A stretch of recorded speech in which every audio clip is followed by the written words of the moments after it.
Welcome back, crew. Thanks for joining us. A little late for our July game of the month, Stars Without Number. We're going to be diving into our actual play of the system, showing you how this game runs, and getting into a pretty old school OSR type adventure, but in space. So today, before we dive into it, we will be doing, as always, a giveaway for one of a PDF of the core system. This time a little bit different. Usually I cover the cost for these, but Kevin Crawford, the author of the Stars Without Numbers system, was definitely kind enough to give us one of the premium or one of the paid version, or a free version of his paid PDF to give away to one lucky viewer.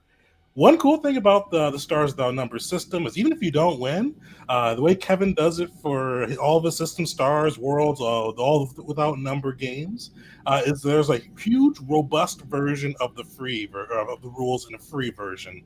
And the nice thing with it too is you can even get a PDF of the free version. We'll make sure to link that in as well too for anybody who doesn't luck out and get a chance of the paid copy.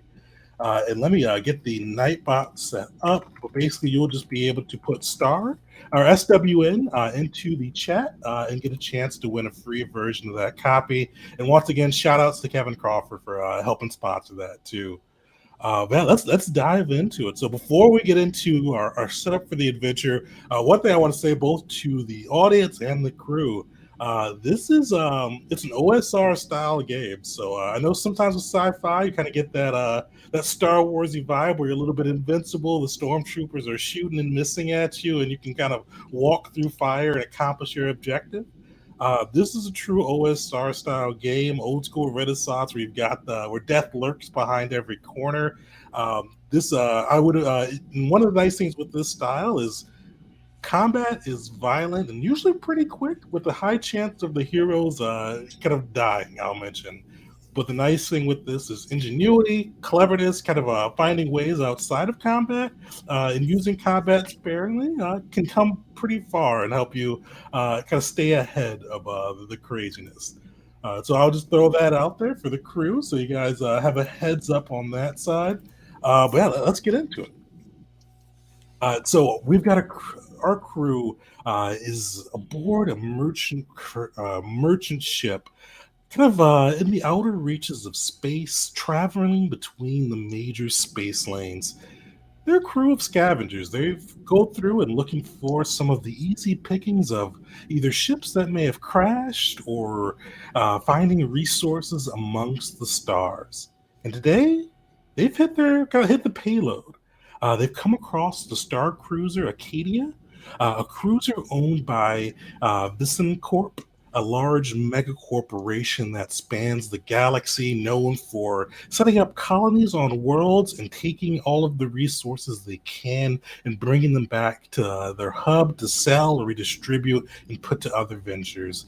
A corporation where credits are king, and they've got mountains of them. And you find this ship kind of damaged, drifting in space, a hulk, kind of a ruin of its former self. It looks to be battered, and you see some holes through its hull. This kind of once pretty streamlined and kind of shining star cruiser definitely looks like it's been seeing worse days. But you know, with these ships, there's always a good haul within them. From your scanners, you can see that this one is heavy with some type of cargo. And coming from a colony world, you know there's chance for credits, resources, things that could go pretty well on the black market that could, if not let you retire off, at least let you sit pretty for a little bit. But we're going to get into who your PCs are. But before we do that, what does you got a little merchant class ship? It's definitely not one that's great in a fight. It's got some little armor, some weapons, but it's mainly good for hauling a ton of freight across the stars. I'm going to pick on each person to kind of give a little bit of a detail of what this ship looks like. So Oh, and actually, before we do that, everybody, we'll go into what your PC looks like and a little bit about your PCs, but I'm blanking now. Everybody, what's your PC's name?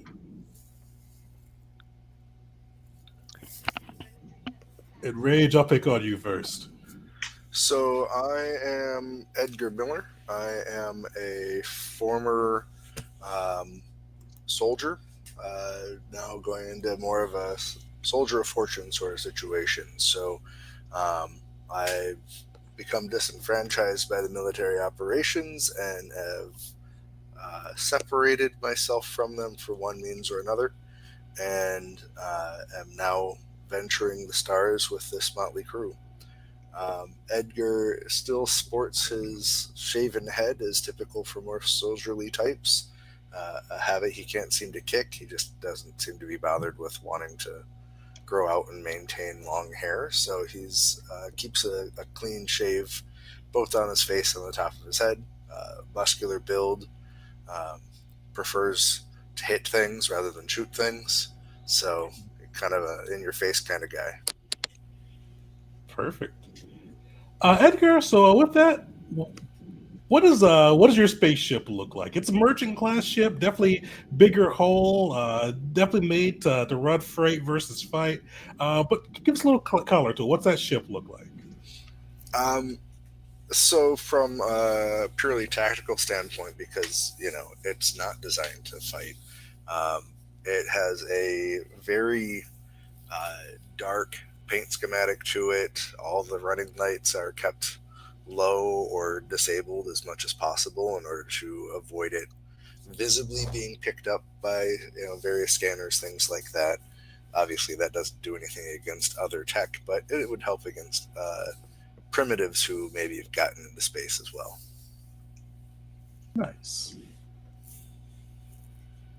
Perfect. Who wants to go next? I am Ratchet. I too do not have a functional screen, and I am an expert gunslinger soldier. A history of violence, but I'm trying very hard not to be a murder hobo.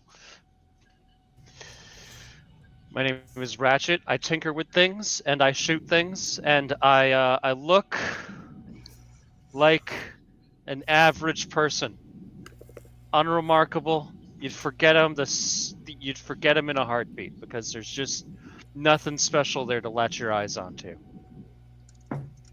Nice. And with that, so this ship's got kind of that matte black, definitely kind of way to hide. What's something you and the crew have done with this ship before? Like what's a past story that you guys have gotten up to? We got away from trouble once. There were cops, and then we got away from them. We used our tools, such as hidey holes and jammers, to evade the law. Okay, so you guys are scavengers. Probably sound like a little bit of smugglers too, right? I definitely have things that the cops don't want me to have, and I want to keep those things. So yes, smuggler be me. Perfect. All right. Last but not least, what's your PC's name? What do they like? And we got a question for you too. Yes, I'm playing Medsphere. He's kind of a middle-aged guy, but stands out in a few interesting ways. He doesn't really seem to fit in with the culture or the style here. His outfit is elegant, but has been worn for months and months. Definitely seems like the kind of guy who gets around. But in fact, he's from an earlier era, was in cryo sleep for hundreds of years before being woken up in this time period. And so he kind of struggles a bit with how things are going, and is not the most sociable person. But he seems to have a knack for a few techniques that make him worth bringing along with the crew. He sometimes brings up something called the angels that he follows, but what that really is not super clear. And he always has this sort of glazy look in his eyes, as if when he's talking to you, he's looking at something beyond you, but all of the time. Perfect. I'll give you the hard one. What's the name of your ship?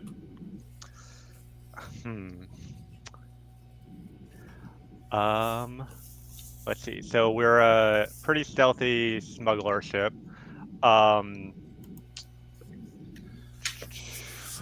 Let's go. I mean, so I mentioned my character has these sort of angels that he's interested in. We'll call it the Angel's Arrow. Perfect. So you guys are aboard the Angel's Arrow. You see this derelict of the Arcadia floating in space ahead of you. You see, as you approach, no comms come through. If you try to comm them, they don't respond. You see with the scanners that some of the power still seems to be on, the flickering. You see life support in most areas is functional. But kind of according to all scans, this thing's been knocked out. It's been damaged and near scuttled with how bad it's been brought down. But there's a good haul ahead. How do you guys approach it? What's the crew thinking as they see this prize floating in space? I'll probably say to the others, well, once again, the angels told me right where to go. I knew Fortune would be here. Did your angels tell us to use the scanners? Because I feel like we should do that. Ratchet says flippantly. They don't tell me everything, but they give hints here and there, and the rest is kind of up to us. So it's probably a good call. Well, your angels have never screwed us before. I say with certain confidence. Edgar would be just kind of staring ahead through the view screen, just trying to study for any signs of threat that he can determine from the outside. He would be interested in what the scanners have to say so far as determining an age of the wreck, or if there's any information available on whatever, interspace, intergalactic network there might be to registry this thing. Perfect. Make a notice check for me. Sure. The one thing I'll mention as you're doing that, because you're going to get a prompt as well. Stars Without Number is a little bit unique. So none of the attributes are tied directly to a skill. You get to kind of make your case for it. So is your character one that notices more through kind of an innate wisdom? Or are they more one that breaks down through intelligence and to kind of check out and see everything that's around? I'll let you make that argument. Well, as soon as I can find that button. Let me see.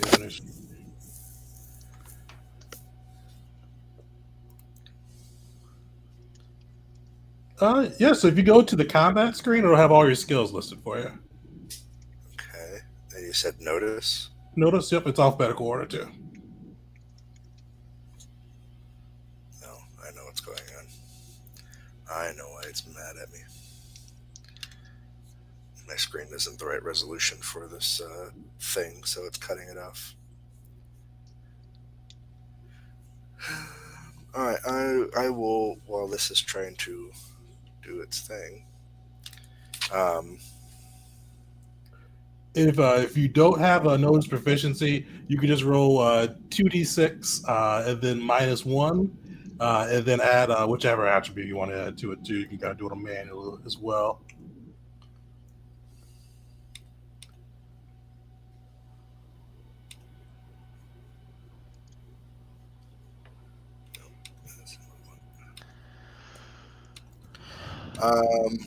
Yeah, I'm gonna argue that my experience as a soldier is gonna give me some level of intelligence towards noticing things for the types of things that I'm looking for. Perfect. Let's roll notice with intelligence.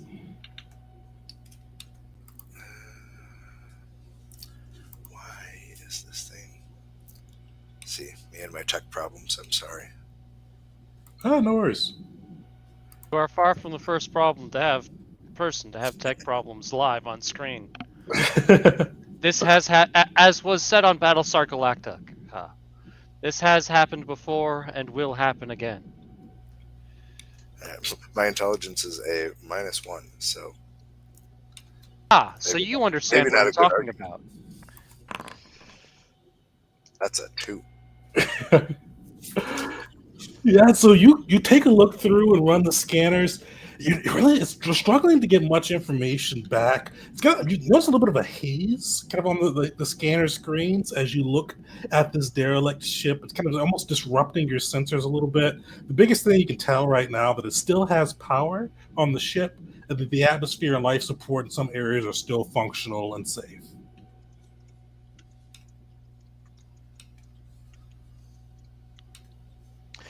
Do you see anything? Nothing that I can see. These scanners are crap. Maybe we can find better ones aboard that vessel. Well, we won't know until we go check it out. Anything's going to be better than these.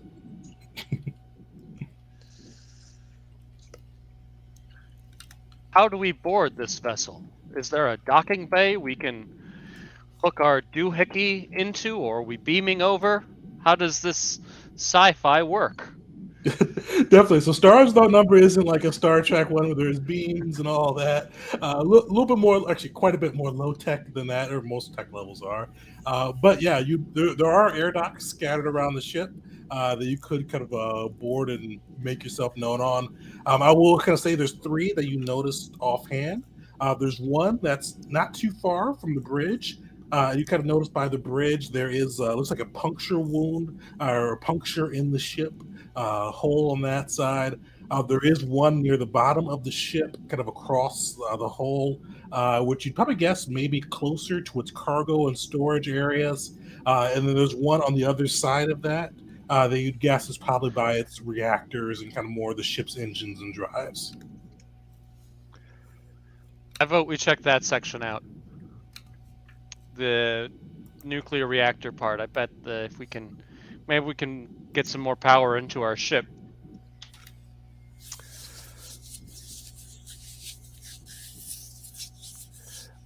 I'd like to use my Oracle power. So I commit some effort, and that'll allow me to ask a question about the future. Okay. So my question is going to be, if we bring the ship down to the engine reactor area, that air dock, and head inside, will there be any immediate threat that we'll have to deal with in that area? And I can read you more about how the Oracle works if you like, or it's in the Foundry chat. Oh, no worries. Yeah, thanks for posting that. Reading a little bit on that now. And I'm level 1, so I get up to a day in the future. But I imagine this will be in the next couple of minutes or so.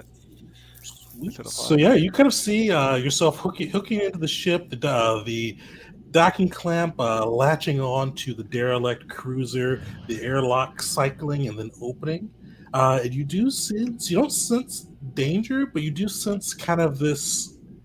You don't sense immediate danger, I should say. You do feel kind of danger in the air, but you see kind of the reactor area. You see kind of this torn up ship with its interior, with kind of muck, kind of scratches and scrapes, but no like blood or gore around. But you see it as completely deserted. You feel danger kind of lurking, but you don't sense immediate danger. You don't sense like something will kill you as soon as you set foot within. Well, Ratchet, the angels seem to agree with you. Let's head that way. If I was going to die today, I'd have already died. Let's go. That was one mean burrito.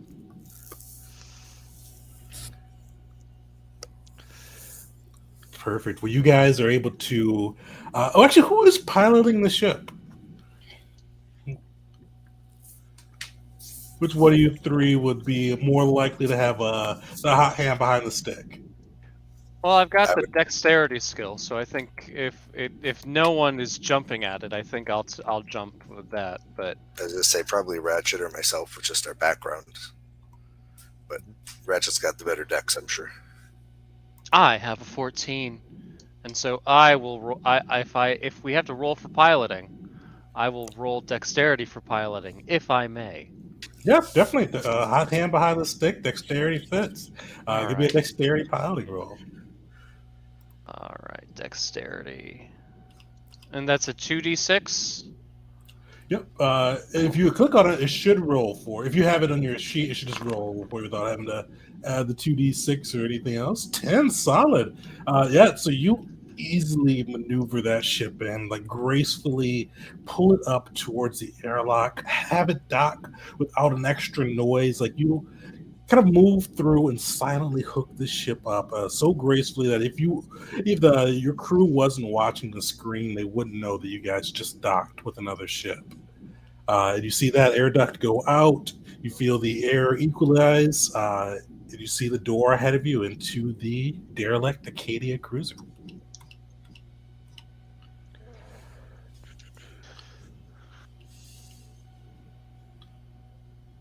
All right, you guys. Hi. I am a ranged. I like to shoot with my shoot guns. I've got my combat rifle out, and I am waiting for someone else to step forward. I mean, As the as the tactical person, I guess Miller would probably Edgar Miller would be towards the front of the thing going out. He also has his combat rifle ready. yeah, I'll probably hang out in the middle. I'm carrying some medical equipment in case things go bad, but I'm pretty confident with my oracle reading just now, so I'm probably right behind Edgar. Great. Perfect. I'll bring up the rear because I am brave, and that's what brave people do. Leading from behind. But yeah, you all go through. You see this heavy airlock door open with kind of like it glides up quietly, but the sight that greets you is just ominous. You've smelled this just, I wouldn't say rank, but it smells like fruit that's been out too long that's spoiled. Like smells like fruit that's been out for months. Just that rank, sweet, bitter smell that just gets caught in your nostrils. But otherwise, everything looks pretty similar to what a Messphere saw in his vision. You see this kind of great area, kind of near the ship's engineering bay, but it's deserted. You don't see a person, you don't see bodies even, but you do see kind of like marks on the ground. Occasionally, you will see kind of a burn mark on a wall. Even kind of what some of the panels on the ceiling have been broken with wires hanging from the top. But no people. The only sound is just kind of the scrubbing of the atmospheric life support. What do you guys do? Looks like a fight came down here. By the smell of it, I don't know that it was fresh. Could I make like a intelligence heal check to try to figure out if this scent is some kind of like due to some disease or something like that that I might like recognize from my medical training? For sure. And I forgot to do this with the other ones, but I'm supposed to announce the difficulties of these checks with this system. So there's a 6 through 14 system. This one's a 6, so fairly standard. Alrighty.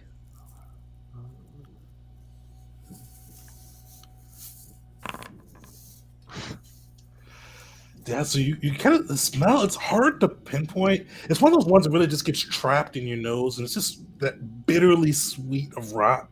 And it doesn't smell like a disease you've heard of. It's an odd scent. Like it's really not one. Like, it smells like the fruit, but not one you've really come across, at least to this degree, before. Gotcha.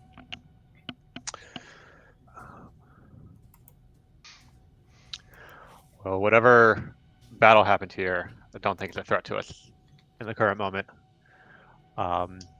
Just keep looking to see what we can find. And as you guys kind of look around, you all are fairly familiar with the layout of these star cruisers. The Visan company uses them pretty often. This is their standard kind of hauler ship from the colonies. You guys are kind of within the airlock by engineering. You do see that there are kind of three doors, one to the back, one to the kind of like back right, and one kind of towards the front of this room. And you know that the one to the direct back leads towards the reactor system, as well as some of the engineering kind of like scanners, as well as their kind of their monitoring of the engines and otherwise ship health.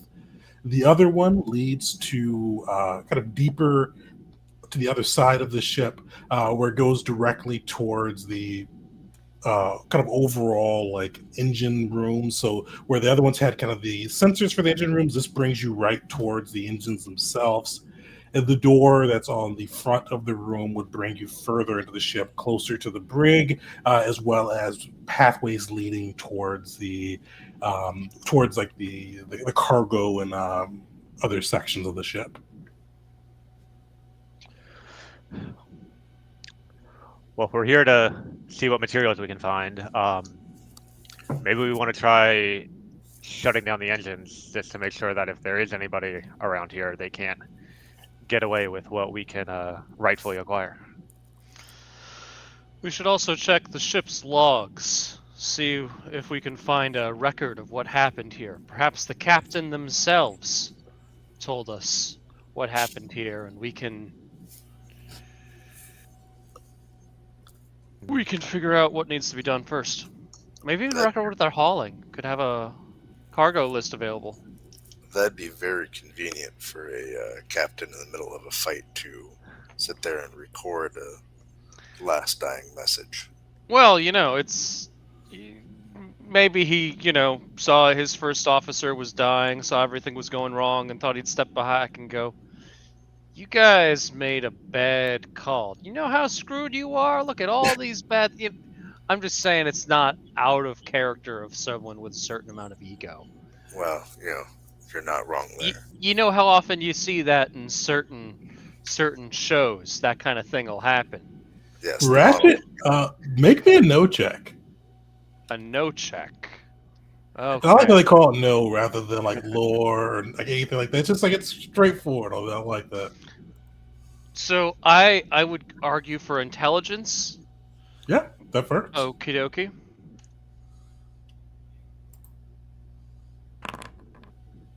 Solid. Yeah, Ratchet, you're sure that the bridge would contain the kind of the captain's logs. And you know that with the Visan Corporation, they do have a black box aboard their ships that do capture kind of the pilot. If the ship starts getting damaged, the pilot is, or the captain of the vessel is supposed to record what occurred and give a breakdown. So in case the ship does go down or is destroyed, the corporation can uncover that and save lives or protect profits, whatever you want to phrase it. I would relay that information to the crew. We definitely want to go hit the bridge and take a look at those logs. Even if the captain wasn't recording what he should have been, the black box will have valuable data for us.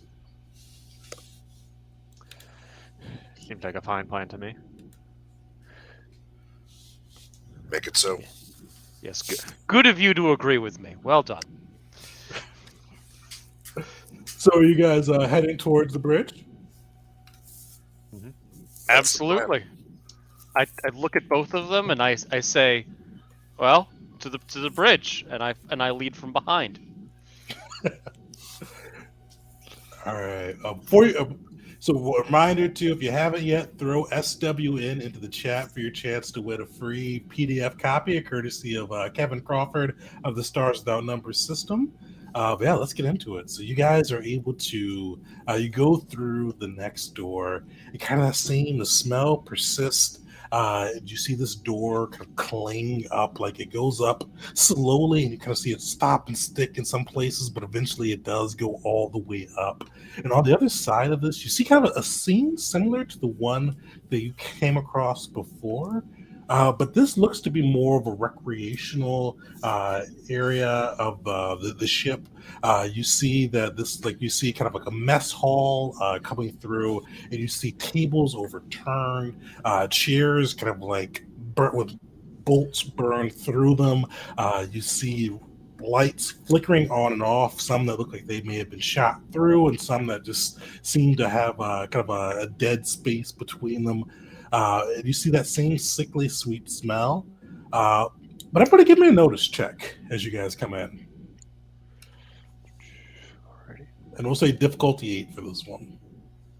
You said everyone? Everybody, yeah. Cool.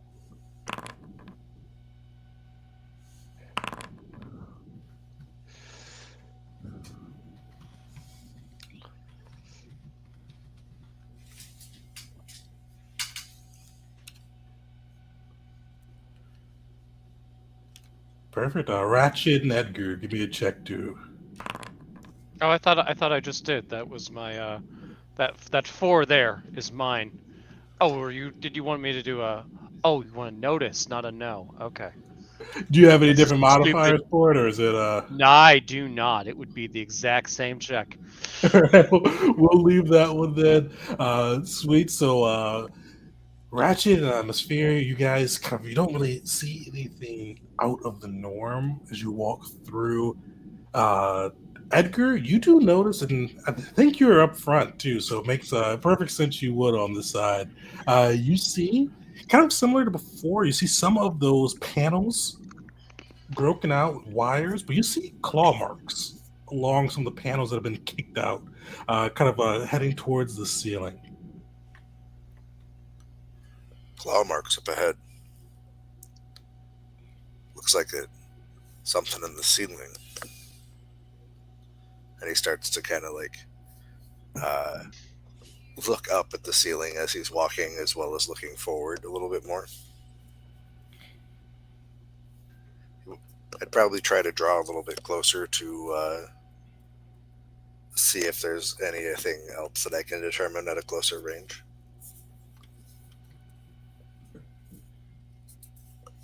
Yeah, so you make your way towards one of the panels, and you see it looks like it's been kicked out from the top. And you see with that kicked out of the top, it has a long, deep claw mark through the panels. It's hanging above the ceiling. So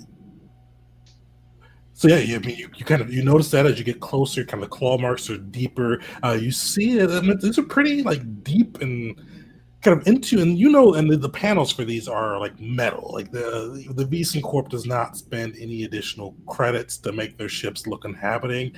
This is just like industrial ship metal. You see those claws are dug deep within it.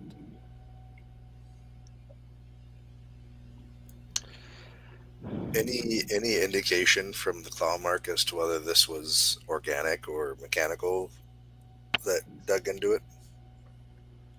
Give me your choice of survive or notice. Let's see here.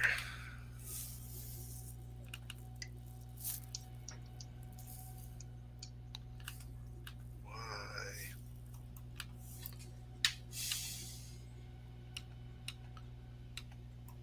It won't load my character sheet again.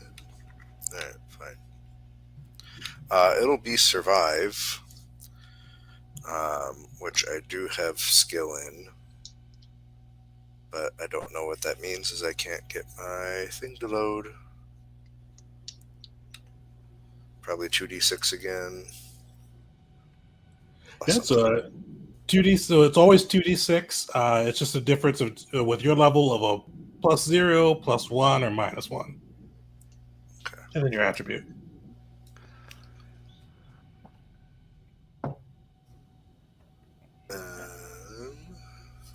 The attribute's going to give me no benefit. Why did it? You have to do /R to roll it. Or you can just click 2d6 at the dice roller. That Yeah, got it. 13. Nice. Yeah, you take a look at this. Clearly, an organic creature. You see kind of like flecks of scale within the kind of the grooves of the cuts. Definitely mechanical. It feels like with kind of cutting through that metal. It's probably a pretty heavy creature, but not super large, or at least so that they can be flexible with going through kind of the.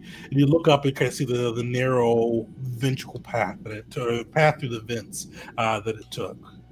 So strong, flexible, but definitely an organic creature.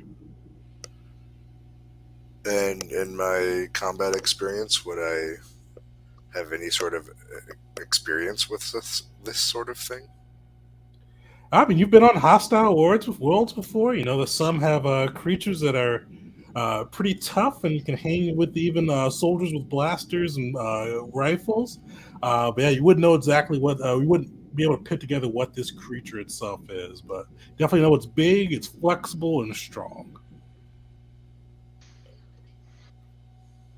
All right. Keep your eyes on the vents, boys. Will do.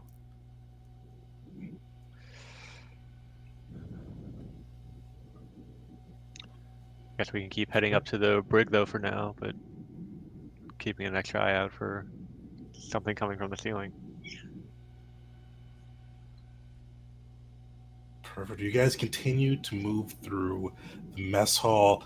That sickly fruit, kind of just rotting smell, getting deeper and just more oppressive as you're going through. And eventually, you do start to hear. You can see at the head of the this room there are three doors. One towards the front, kind of closer to the bridge. Another to the kind of the other side, heading towards the cargo areas. But you do see, or kind of hear as you get closer, like this clank, clank, clank, clank, clank noise. This repeating, like just steady clank, steady clank, steady clank. Um, just something striking metal as you get closer, and it seems to be coming from the door to the right. I trained my gun on it.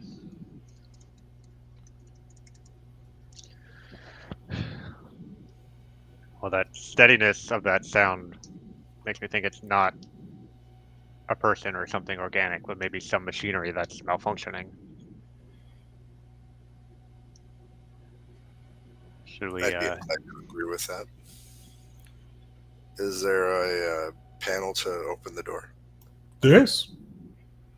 So, quick retcon. I've swapped out my weapon here. I don't have a combat rifle. I have a basically high-tech hammer. And I would indicate for somebody to pull the lever, and I'd have the hammer readied at the door. I will pull the lever. Perfect. You pull the lever, and you see this personal droid kind of come skittering out. It's this droid. You see, it's like a little hover pad. It's got two, like a humanoid torso, but hover kind of apparatus beneath it, and it just skitters out. And it just goes error, error, error, error. As it doesn't seem to be attacking, I wouldn't hit it.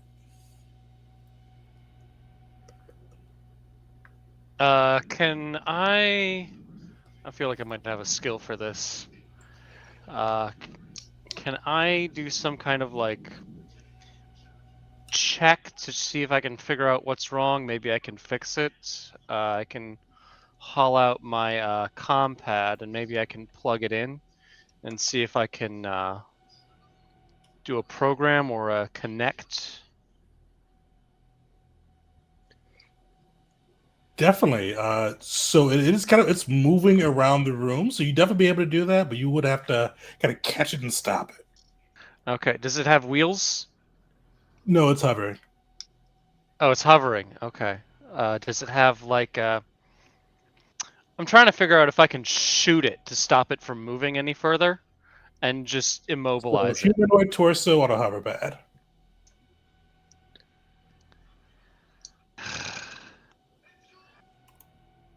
Maybe I can just shoot the hover pad.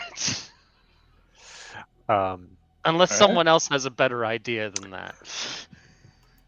I can try to maybe sneak up behind it wherever. I mean, assuming it has like sensors that work like eyes, and grab it from behind and kind of hold it steady. That would make it easier for Ratchet to tinker with it. That might be certainly a smarter decision than what I had in mind. Edgar would just quickly say, "Droid, stop." See if it complies.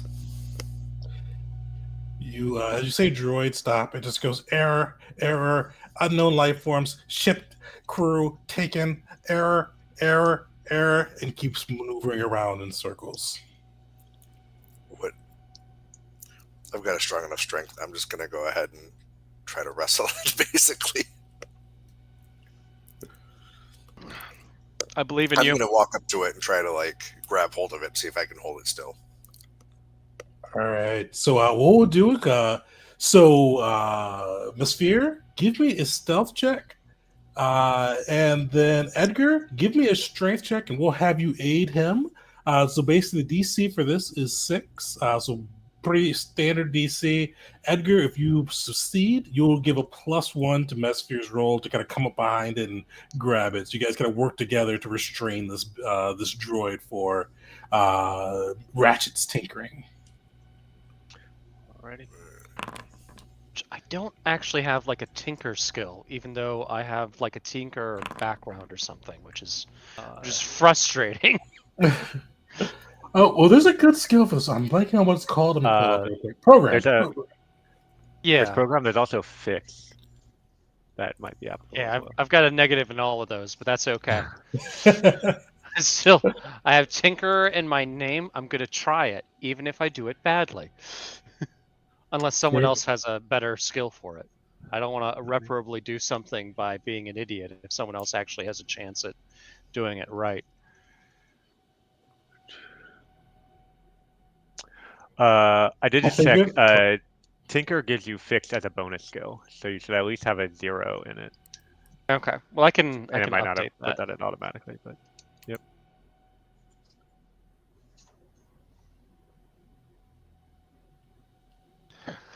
So yeah, go Okay. for it. Raptor, you're the 10 from you're the Edgar. guy. Okay, I'll change that modifier to a 1. I would like to argue for my dexterity for fix, and my argument being that, like a surgeon, you need very dexterous hands to connect those wires just right. You know how every time you try and plug in a USB, you always got to turn it around twice because you had it right the first time. It just didn't work well. I'm making an argument for dexterity to make it work that way.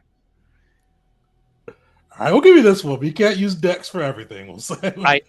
I agree. I can't use Dex for everything, and it's your job to tell me when I can't use Dex for everything. So that's a 7. I don't feel good about that. Yeah, it was a 6, so you are able to get through. So you see the droid shut down, and you start to see data reads across your screen. What are you looking for? Any information I can get that would be like,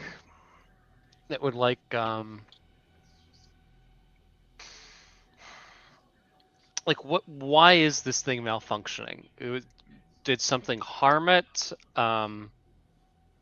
Or maybe I can get it online, get it to lead us around this place. Maybe it knows what went wrong, why people were taken. You see, with the first question, kind of what went wrong, where the errors come. You go through and you see the diagnostic reports pull up for the droid, and you see that higher radiation levels than like operationally expect or than a droid can adeptly operate in occurred, and you see it kind of flash fried some of its circuits and kind of almost like not wiped, but just deteriorated some of its memory.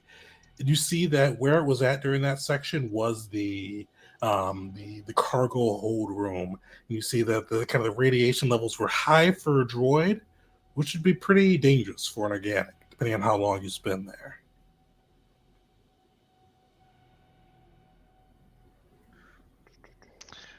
I communicate this to the team. Well, let's hope those radiation levels have gone down since it's happened. Yeah, that's not a very good sign for this mission. I say we jettison, when we make our way to the bridge, we jettison the cargo and see if we can haul this entire ship back to a shipyard. Hold on. The cargo may be valuable. Maybe we can find a way to like, maybe we can just vent the air from the cargo bay, and that'll get the radiation out. Radioactive Maybe, material remains radioactive whether it's in atmosphere or not. you're right. Maybe we can sell it to somebody, and it'll be their problem. It's worth nothing if we die for it. We don't have to die for it. Who said anything about dying? That sounds stupid. I'm not dying out here. What you're describing includes dying. Potato, tomato. Let's mosey. Would it make sense for a ship like this to have any kind of equipment or materials for like dealing with that sort of scenario, like something that would like scrub the radiation out of something or anything along those lines? You know, if they had like reactor leakage or something like that. Yeah, so you would know that the not for scrubbing the kind of radiation out of an area, but you'd know that at least the reactor room would be likely to have a kind of a vac suit that's situated to repel radiation. Gotcha. Yeah, I'll bring that up to the others. So I think we should still try to find that black box and get a real good understanding of what happened here. But when we do go for the cargo, they'll have some suits in the engineering area that'll help us get it out and manage it.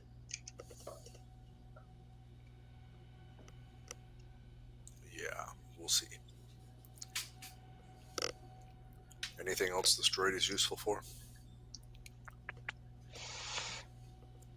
Can I was I able to fix it and turn it into something that'll just, that can maybe like lead us around the area?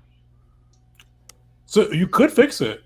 It would take some time. So you'd probably guess about 20 minutes to be able to get it operational and moving in a way that you guys want it to move without yelling error and going in circles. Okay, so I'm just gonna kind of, like, I'm not saying we have to wait for it, but I would start working on doing that. And if anyone was like, if any of you were like, we don't want to waste our time screwing with this, I would just stop.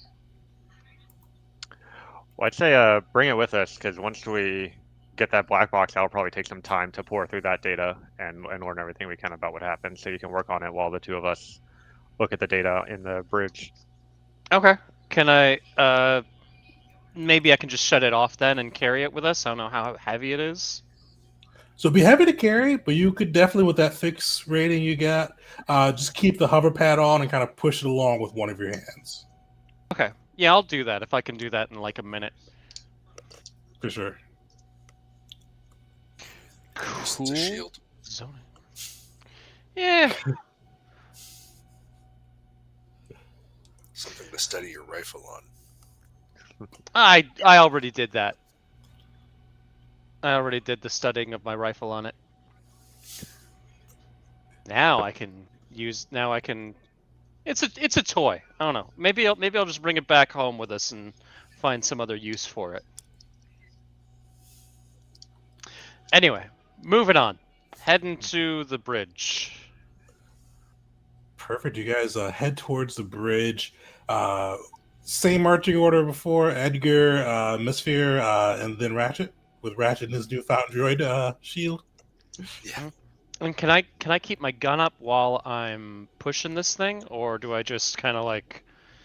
Would it take like an action just to stop pushing this thing and bring up my gun? Because I think it's a two-handed combat rifle. Two-handed. So yeah. So you would have to kind of like stop pushing it. It wouldn't take an action to stop pushing it, but yeah, you would have to kind of leave it as you start to fight if you wanted to aim and shoot. Okay.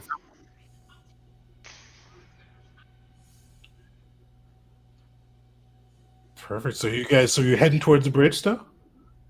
Yes.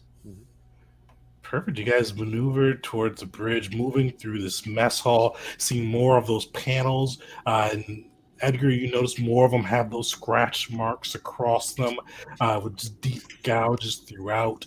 Same stinky, kind of fruit rotting smell, but no bodies, no blood, no gore, no signs of people dying aboard the ship. But you guys go through and get closer towards the door. But kind of the door towards the bridge, you see it is closed. You see gouge marks across, like kind of like crisscrossing the door. And on the other side, you kind of hear just this whirring noise.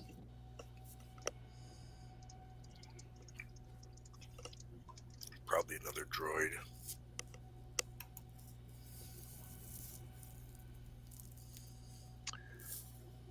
I'll go try to open the door. Perfect. You see the door slide up and ahead. They don't seem to have noticed you yet, but you do see 3 Vason security model droids. You see the droids are kind of standing in a defensive position around the door towards the bridge. You see 2 of them have stun batons in their hand. Another has a makeshift or kind of a poorly designed pistol. And it's kind of robot hand and a stun baton in the other. You see they look like they've been scratched, and see some of them have like melted sides of their kind of along their faces, and as well as their kind of their bodies as well. And these droids all kind of have a humanoid bend as well. They're all kind of more kind of angularly designed. Kind of think like basic Terminator models. They've got that humanoid design, but a little bit more padding to them, and they look like they've been through hell. But they still have their stun batons are still sparking. You see the one with the pistol still looks sharp, and you see they continue like roving their heads back and forth. But somehow they haven't seen you guys yet. As that door opens, in this hallway, as you guys come into it, it's about 40, about 15 meters wide, as well as like 60 meters deep. And they are in front of a door that's about 55 meters from the door that you guys are coming in. They just seem to be kind of just continuing to rolling their heads back and forth with their damaged bodies, weapons displayed. What are you guys doing? If these droids were to detect us, are they typically programmed just to attack anyone who's not part of the Vism Corporation, or do they need to be like specifically programmed to attack hostiles? Give me a no check. Alrighty.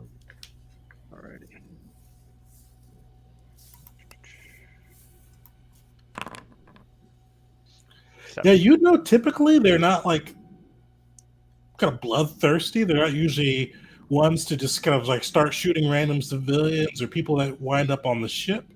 But you do know that if things go critical, the captain can authorize kind of a code red situation where anything that's not registered in the Vason security logs or kind of the bio logs for Vason is targeted as a hostile. So you kind of you know that they're not typically bloodthirsty, but they can be if authorized by the captain. Hey, Ratchet, I want to ask your buddy if these droids have been put into a mode where they might shoot us. I can try. Yeah. A little droid. I'm gonna name you Clank for no reason whatsoever. A Clank. Are these guys gonna kill us if they see us? So are you trying to program into the droid to get the information, or are you turning it back on? I think it'd be smarter for me to do the program thing. So yeah, we'll do that. Way to do that. And I'll use intelligence for this one because that makes sense. For sure. Yeah, you Ooh, way to reach roll. into the data logs for the droid. You do see that the captain has initiated an all hands hostile situation fight for the Acadia. So it encourages all droids, all humanoids, all Vason property to fight till the end to protect the ship. Oh yeah, they'll kill us. They'll kill us. I'm just gonna push my little droid buddy to the side here because they're probably not programmed to attack him, and draw my gun. Ratchet. Yeah. Can you hit the one with the pistol? Yeah, I can shooty shoot. All right. You shoot the one with the I used to pistol. shoot womp rats like that from my T16 back home. Yeah, I know. Shoot the one with the pistol. I'll take care of the ones with the stun batons. Okay. I don't know what you're gonna do, but I have a gun. I'm not as good at it with it as Ratchet is, but I'll take a few shots. Come on, man. You've been practicing. You're getting to be almost competent with that gun. you shoot at the one on the left. I'll hit the one on the right. Okie dokie.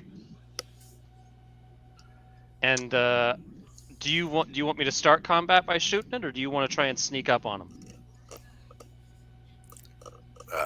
Being this hammer don't really sneak, so go right ahead. Okie dokie. If I can find a position to take cover, I will do that. Like just outside the corridor, like just inside a doorway. And I will take aim on the one with the pistol. And I would like to make a shoot check. And I know it seems crazy, but I'd like to use my dexterity. Before we do that, if you guys are going into combat with them, we will roll initiative. So let me get the combat encounter going, and we'll have you guys roll initiative. And for anybody that is new to the Stars Without Number system, with initiative, it is a 1d8 plus your dexterity modifier. For those that you guys already in the your stats already in the box. If you go towards the crossed swords icon on Foundry, there'll be a D20 next to there, and you can just click that D20 and it'll roll the D8 for you, which is weird, but yeah.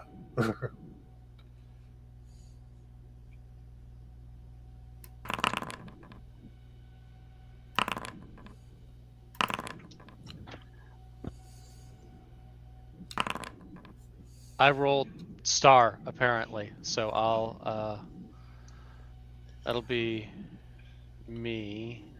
Perfect. Yeah, so you want to take the shot first, so Fitz do. So yeah, you get through. You're at kind of in the mess hall as you duck behind the door. You get a bead on those guys about 55 meters away. And side note, it's always so many weird. Like some systems are always feet, some systems are always meters. This is a meter system. So 55 meters away, you see, get that bead out. I'm not sure if that affects anything with your weapon's range. I forgot what you're shooting with. But yeah.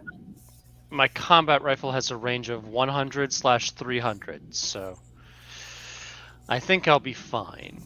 Nice. And a shooty shoot. Give a shoot check. That's got to be a max. If a critical's in this game, that's it. Solid. So that will hit. They've got, what's their AC?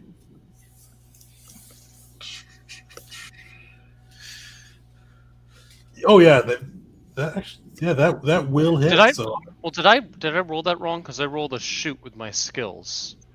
Was I supposed to use my combat rifle to roll? Or? You are supposed to use your combat rifle there. Yeah. Okay. You do add your shoot modifier though. Oh, I see that. Okay. Luckily, that just hits. But yes. Well, I also rolled 2d. Yeah. Okay. I rolled 2d6 instead of a d20. But yeah. So give me a d20 roll on that one with the combat rifle. No, that's damage. God dang it! How does this crap work? Rolling. Click on the combat rifle. Now I just keep rolling damage. Oh, let me pull up a little character sheet here and see how that You should just be able to click the combat rifle, I thought, and it'll give you the. Well, I seem to be rolling damage as opposed to. It looks like it rolled both to hit roll and damage in the same little block. Oh, did it? Yeah, Oh, said it did. 21 Okay. to hit. Oh, okay. Perfect. Good catch. Thank you for calling that which I do not see, for I am fool. 21 to hit. Okay, so if my max critical 14 hit, then that 21. Woo-wee. 21, it definitely hits. And with 12 damage, solidly. How do you take that security bot down? I shoot it in its mainframe. Its mainframe is gone now. It no longer has a motherboard. I'll be taking that home with me, and making a new sentry bot. Because apparently that's the character I am. I like to make little sentry bots to follow me around all the time. Nice. You see the assault rifle blast off, and you see a hole emerge within the security droid, the Veasan security droid. You see it just blown through and come crashing to the ground, taking out the one with the pistol. Nice. Good shot. All right. I mean, I'll shoot again if you let me, but I imagine it's someone else's turn now. Nope. Miss Fear, you are up. Alrighty, I'll pull out my laser pistol and fire a shot at one of the other ones. Perfect.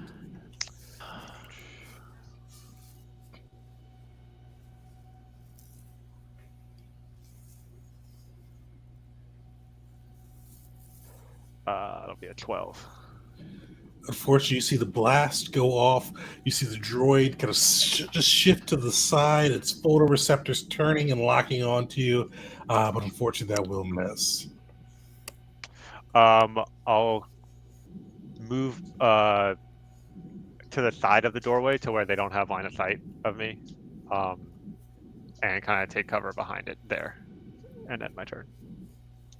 Perfect. Oh, that one is dead. The other one, you see it charging forth its security baton, just sparking as it moves 20 feet closer, or 20 meters closer to the crew, still 35 meters away, as it kind of charges forth with reckless abandon. Edgar, you're up. Edgar will do the same reckless charge forward, 10-meter movement. So I'm assuming I'm moving double movement to use my full turn to 20 meters. Definitely. So there's so with this game, similar to like kind of a 5e style. If you want to utilize your there's a word for it I'm blanking on right now, but your main action to dash, not dash, but use movement, you can do so. Yeah, Oh, that's there's what main action. Sweet. Yeah. So you can use your main action to get additional movement. that's what I'll do. Sweet. Yeah, so you are 15 meters away from the nearest one, 35 meters away from the other one that's standing, and that one is going to kind of jut forward as well. Its mechanical limbs kind of prowling closer to you. But as we get back to the top of the order, you guys start to hear like a rustling, kind of like something on the roof. It still seems distant, but you start to hear kind of scratching, gouging. It's kind of like the strong sense of like kind of just this, kind of like the strong sense of something getting closer to you as well, kind of just rapidly moving. I don't like that. I don't like that sound. And with that, you are the first to act for Ratchet. I'll shoot the one nearest to us Okay. again. They're both And, on the same spot. Yeah. Okay. I'll shoot the one that looks a little bit more bloodthirsty then. And as a note, one kind of fun thing about this game is that it includes a burst fire feature, which I'm using, that gives you a +2 to your attack roll. Nice. It consumes 3 rounds of ammo, so that's just a cool aspect of how this game works. Okay. Oh, look, another 21 to hit, and 8 points of damage. Do I take it from the mainframe again? Yeah, you do. Just kind of squeaking by there with that one. Yeah. So are you kind of blowing out hard drive again? Absolutely. I'll install my own hard drive later. Perfect. You blast through it with only one of the droids still standing. And the sphere, you are up. I'll peek out from my hiding spot and take another shot at the last remaining one. All right. 11.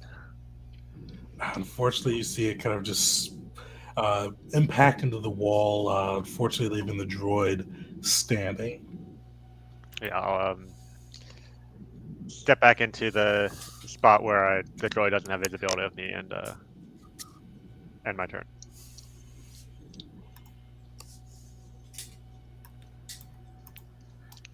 Sweet. The last droid is going to close that final 15 meters with Edgar. Fortunately, that will take its full action because it needs to dash or move and use its action to move. But it is right in your face, Edgar. Thanks for coming to me. And then I'll take a swing at it.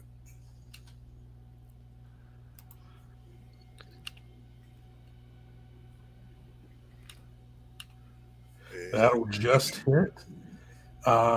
Sweet. I forgot what shock damage is. Let me pull that up real quick. Shock is only when I miss, I think. Okay. Yeah, it's only when I fail a hit. So just that will hit. You smash into it with your hammer. You see the droid is dented and broken, but dented, it banged up, but it is still standing. I think that's the end of what I'm going to do because I'm not going to move again, and I don't think there's anything else of value to do. So I'll stand my ground. You stand your ground with the battered security droid in front of you. It's back up to Ratchet. And Ratchet, you hear that scurrying, that scampering get closer. It almost feels like it's right on top of you now. Perception check. How do I do? Notice check. Notice check. Roll a notice. Do you want to use your action to notice? Well, I have faith in the hammer of Edgar, so I feel like I need to know if I feel like it's right on top of me, I would definitely be like, what the hell is this? So I'll use my wisdom because that makes most sense to me, but I don't have a modifier in it, so it really could be anything other than charisma or dex. It wouldn't matter. All right, give me a wisdom notice. Yeah, you sense that the creature is probably about 10 meters off from being right above you guys. You hear it kind of scampering through the vent system. You hear its heavy claws gouging into the metal. It is nearly upon you. Just for clarification, 10 meters from their location at the entryway to this corridor? Their location, so not yours, 20 feet in, or 20 meters in. Gotcha. So it's coming up behind us. Yeah, coming up behind you guys, yep. Great. Okay.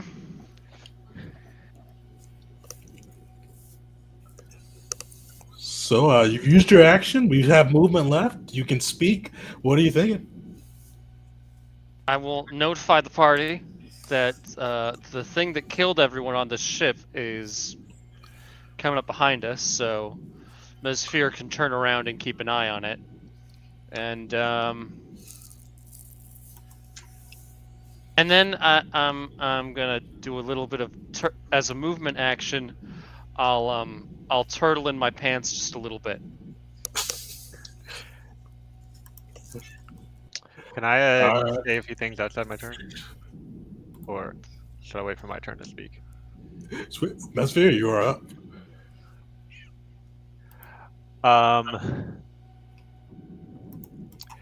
Did Ratchet kind of point out where the creature in the ceiling was? Yeah, we'll definitely say he was able to kind of point towards kind of where he heard that scurrying from.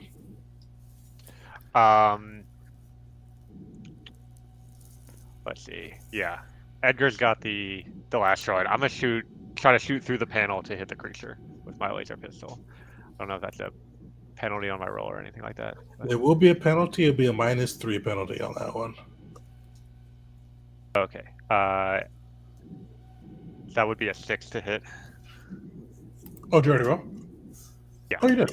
Yeah, unfortunately, you do blow a hole through the kind of through the ceiling, metal ceiling tiles. You do catch the hint of this scaly tail kind of maneuvering through. You see a pincered end to it. I'm going to, instead of staying behind the door, away from the droids, I'm going to head through the doorway closer, probably about like 10 meters or so towards Edgar and the remaining droid. Sweet. And I'll say, Ratchet, maybe come this way and shut the door behind you. On my next turn, absolutely. Sweet. So you hear that scurrying, you hear that scratch, you see this tail coming through. Sphere is able to get within the room with these security bots. And Edgar, the security civilian bot that you just smashed your hammer into, sparking, battered, bruised, barely upon its feet, kind of held its shock stick out to you and goes, intruders, will be dealt with, and tries to smack you with its stun baton.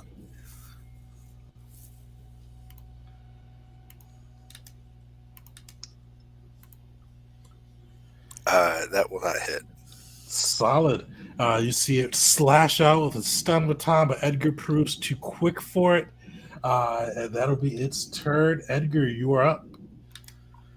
Not missing the opportunity to try to strike it while it's off balance from its missed attack, I will swing at my own hammer again.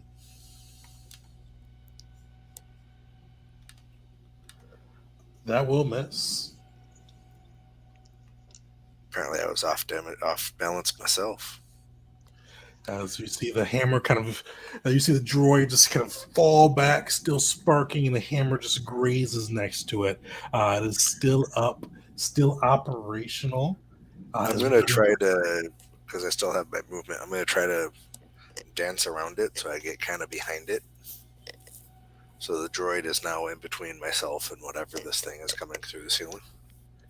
Perfect. Let me check. I think you can just move around it without, I think it's kind of similar to 5. You can move around it without needing to take the withdrawal option. Let me make sure.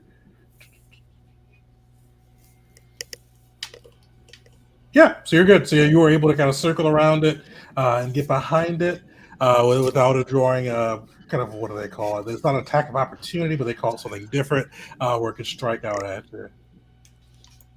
Sounds good. And my turn. Sweet. You guys hear this creature burst through the floor, and you see it fall to the ground. You see this large, it almost looks like a reptile and an arachnid mated. You see it's got this large kind of like spindly body where the cylinder is kind of muscular and scaled with this kind of just like toiling tail with a pincer upon it. But you see that its torso, kind of these spider-like appendages growing from its back. You see its face just has this elongated, kind of almost snake-like appearance. You hear it just hiss at you. And as it hisses, you kind of catch this whiff of that ripe rotting smell. It just intensifies as it opens its mouth, and you see it kind of hurtling towards you.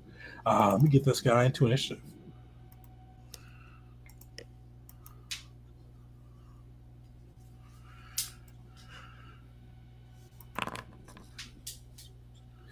So, Ratchet, you are fortunately still up. This creature is 10 meters behind you. You see it does have these long, spindly arms and tail. What are you going to do? I'm gonna shoot it. All right. I'm gonna do what I keep doing. What I'm theoretically good at. Where the oh that's right. Nope, that's not that. I don't know why that. I don't know why my character sheet just disappeared on me, but there you go. Okay. Shooty shoot. Nice.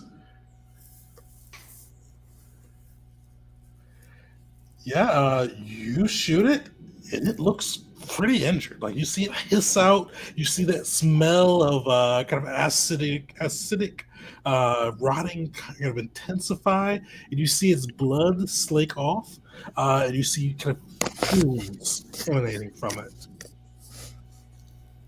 And with my movement, I will back away. However far away from it I can get. I want to put. I want to put both Edgar and Sphere into a position where they are in between me and that thing You because can only of move my 10 bravery. meters. 10. So you could basically get towards where Sphere is. Okie dokie then. I will do that. Sphere, you're up. Is the creature still on the so now that I'm in the hallway with the 3 party members, is the creature still on the other side of that doorway we came through? It is. Yeah, I'm gonna run up and try to use a panel on this side to close the door from this side and keep it separated from us. Perfect. You use your action, you hit that panel, and you see it come striking down. And you see the door is there, and you see the creature on the other side of it.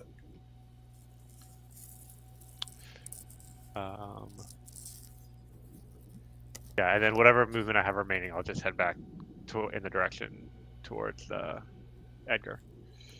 Perfect. And you get like a meter back towards Edmure. Edgar. Well, I said Edmure. All right.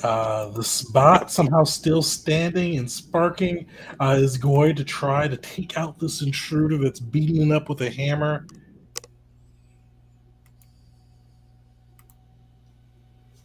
What's your AC, Edgar? 18.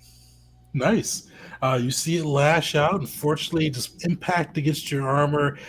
You are left standing and fine. And your turn is up. Okay. I will return the favor by hitting it with the hammer.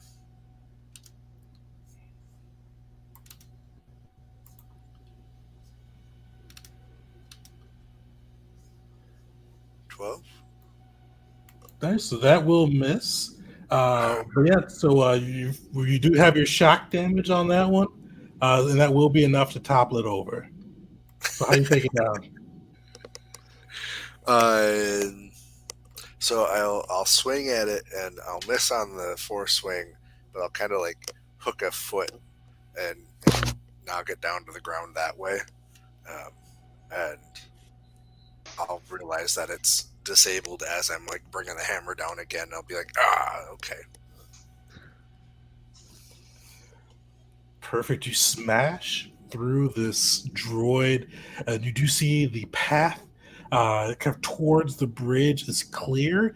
You see that the creature behind is howling. This nauseous fumes, kind of getting kind of just more dank and more rotting as it howls. What do you guys do? Are you staying behind? Or are you guys trying to hurtle forward?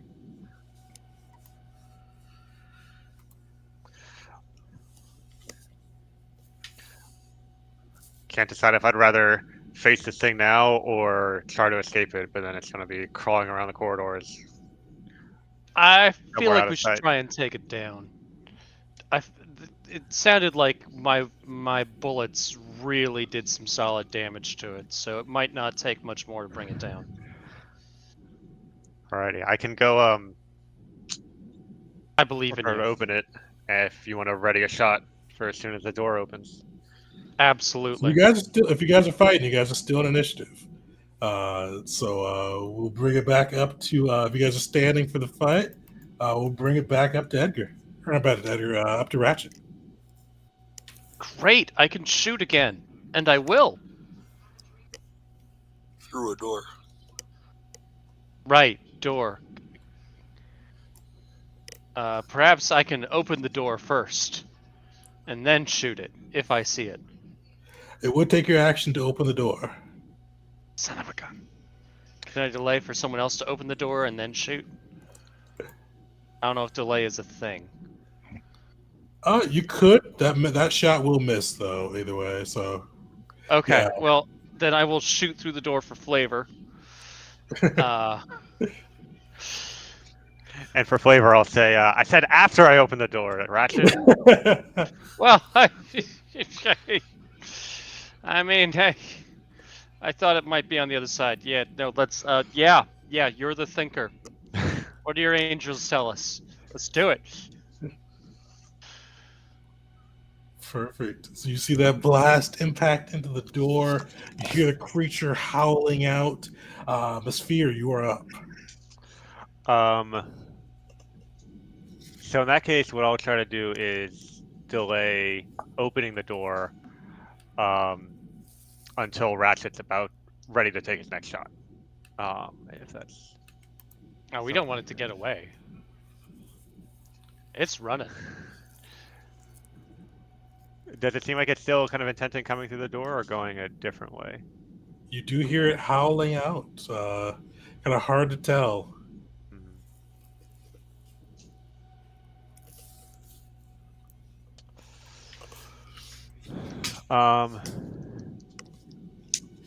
Here's what I'll do so I'm not waiting too long. I'll wait until Edgar can come closer to the door. So I'll stand by the door ready to open it and wait for Edgar to get up to the door so that as soon as I open the door, Edgar can swing his hammer at it. If that works for him. That's fine by me. So you said you're walking towards the door, delaying until Edgar goes? Yep. All right.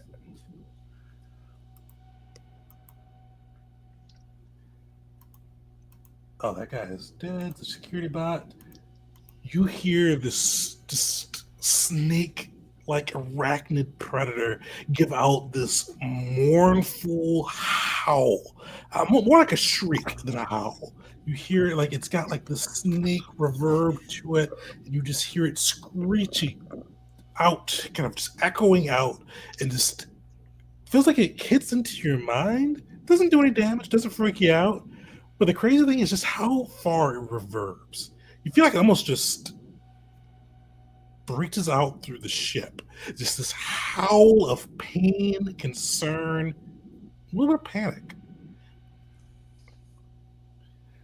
You see the creature has not advanced. It's actually taken steps back. It has jumped towards its little hiding, or it's the panel that it burst out of. But as it jumps, you still hear that just screech echoing out, almost calling out. Edgar, you're up. I'll use double movement to close the distance on the door. So I should be pretty much right at the door now. You are right at the door, and then a sphere can open that up, and you guys see its tail kind of just still protruding through the panel.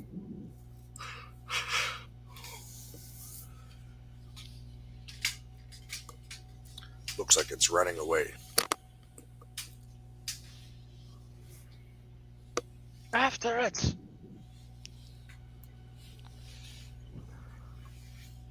All Don't right. kill it now, it'll just come after us later. And to kill it. Kill it with fire. Ratchet, you are up. But you hear that same scurrying that you heard when the creature first came. Kind of hear it coming from the reactor room, kind of all around the back half of the ship. It kind of just seems like it's coming from everywhere towards that back half, just scurrying, scratching, kind of hissing, just bursting through the ship. Guys, there are like more of them. It's not that there's a lot.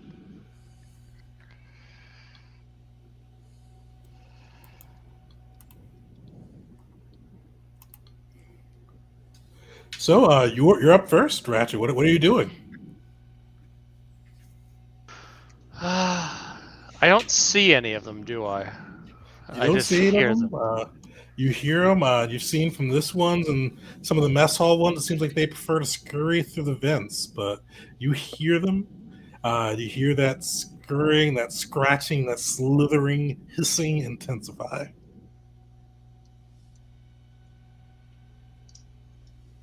I'm just gonna ready my gun in. I want to delay until I can see one to shoot. I don't. Well, we can still see the tail of the first one, can't we? You can. Oh, we can? I'm sorry. Yep. Can I move into a position where I get a better line of sight on it? Yeah, you could definitely. So it's gonna have a kind of a cover bonus either way, but you could definitely do that. Okay, I will do that, and I will shoot. And this time, I hope to roll well. So you guys are standing and fighting. Give me a shot there. Oh, we don't have to. That's just what I'm doing. If the other guys decide to run like hell, I will be in pursuit. Perfect. That will hit. That just hits with the cover. Fantastic. And is that enough to kill it? It's not very close, but not enough to take it down. You put a bullet through its tail. You hear it hiss out in pain, but it is still standing.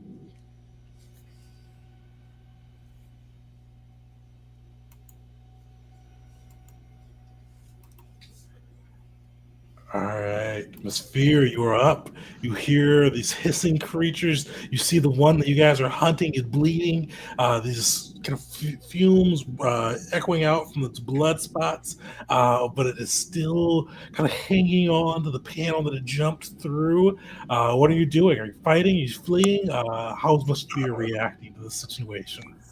I'm going to follow up with a Ratchet's lead and take a shot at what I can see of the creature. All right. 21 to hit. Minus an That'll hit. Finish it. Yep. I mean, as he shoots the tail, maybe the creature takes a step back and I see a leg dangle down, and I'll shoot the leg, and then the whole body just collapses onto the ground, unmoving. You see the body crumple, come crashing out of the panel, bleeding. These blood kind of seeping into the ground with these kind of just orangish fumes leaking up. But you crash it, and that just stink of rot gets deeper. But you hear that scratching, that hissing intensify exponentially as that thing comes crashing to the ground and breathes its last breath. I think our time might be limited. We should move quickly to the bridge. Unless we want to go somewhere else, but we need to decide quickly. Agreed. Should we even try to find out what happened here, or should we just grab what cargo we can and get out of here?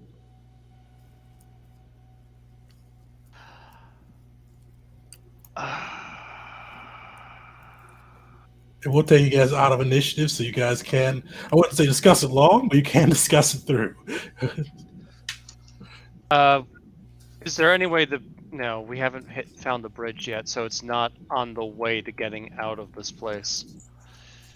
I still really want to go to the bridge, but I think it'd be safer for us to just get off the ship with what we have. I do remember there being an airlock closer to the bridge. If we head back the way we came, we can take our ship over to that airlock instead of the one we came in, and that might be safer than That's a staying good in this ship idea. as much time. Yeah, let's do that. Based on the kind of the layout of the ship and the airlocks that we saw from the outside, does that seem like that would be closer to the bridge where we are now?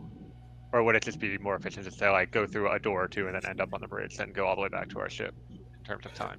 So yeah, so well, it kind of depends. So you guys there's still like a little bit of ground you need to cover to get to the bridge, but to get back to your ship, you'd have to head closer to radiation, where you initially heard those scuffling, that sound of the creatures coming from.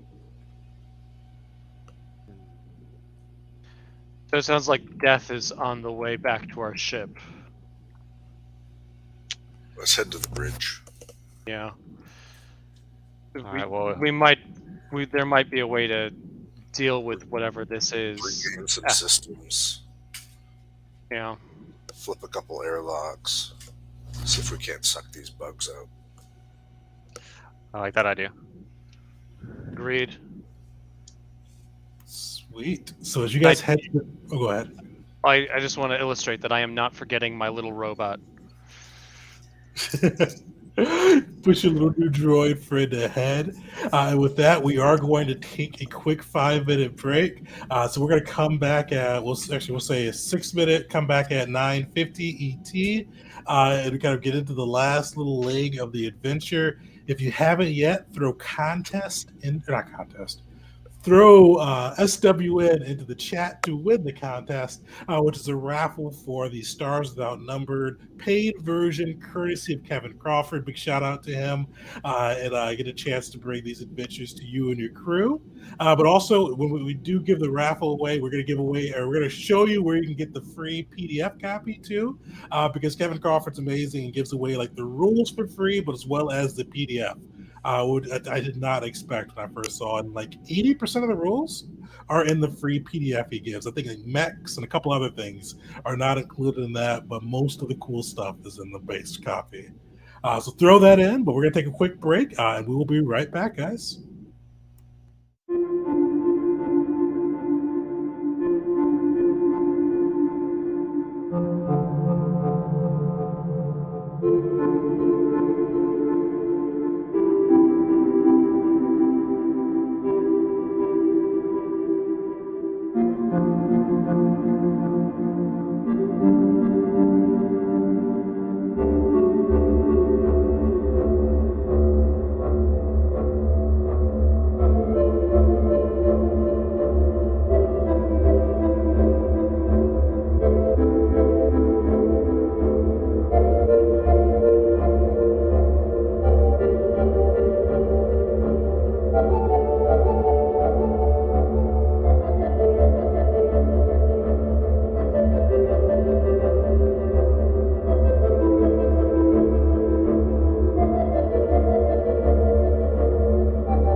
Welcome back, everybody, to part 2 of our Stars Without Number one shot for our, even though it's August 1st, our July game of the month.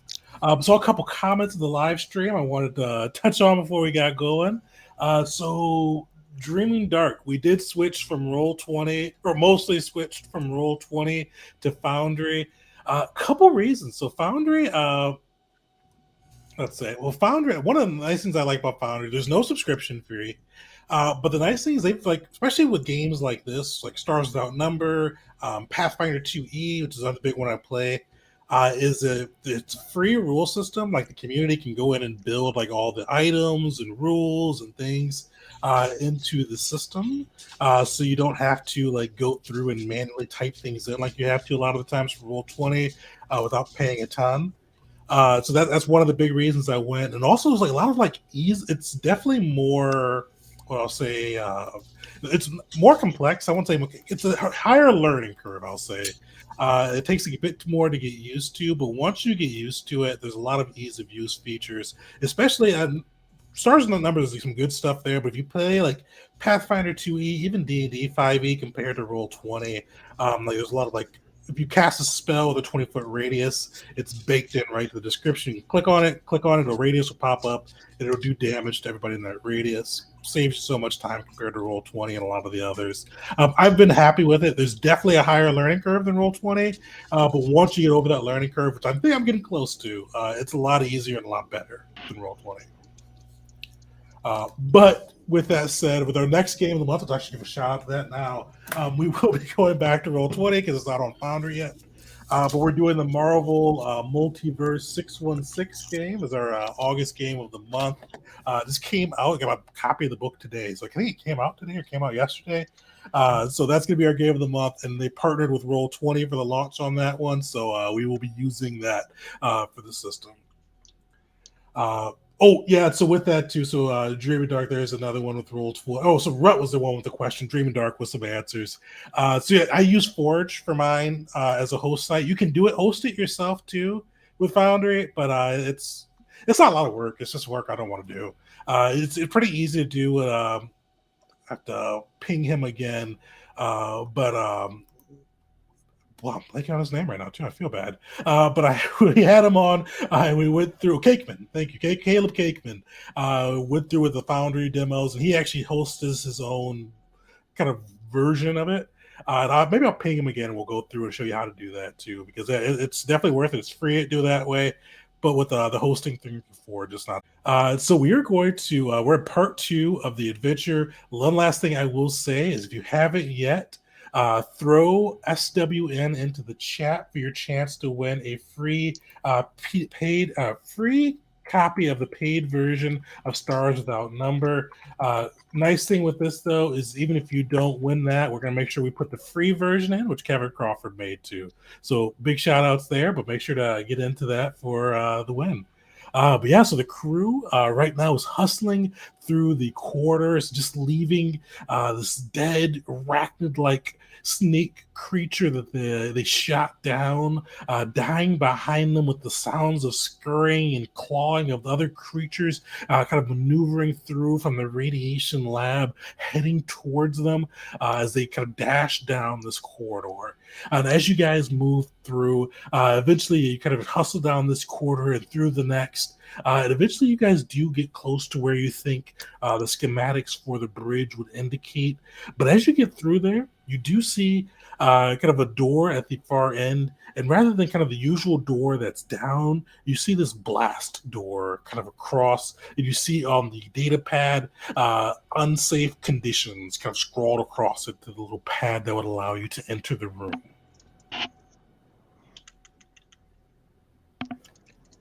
Can I log into the data pad or take a look at it and see if it'll give me better information than just like a cause? You do see, as you kind of access the data pad, no roll necessary. When you get to it, you see kind of tapping in. Pressure lost, atmospheric conditions unstable, life support null. Can we try and restore the life support from this location? or see. I don't know. Like, is there just like a huge hole in there, or I don't know. You guys did see from the outside of the ship that near the bridge there did look to be a hole in the hull. Fuck. There's a hole in this bucket, dear Liza, dear Liza.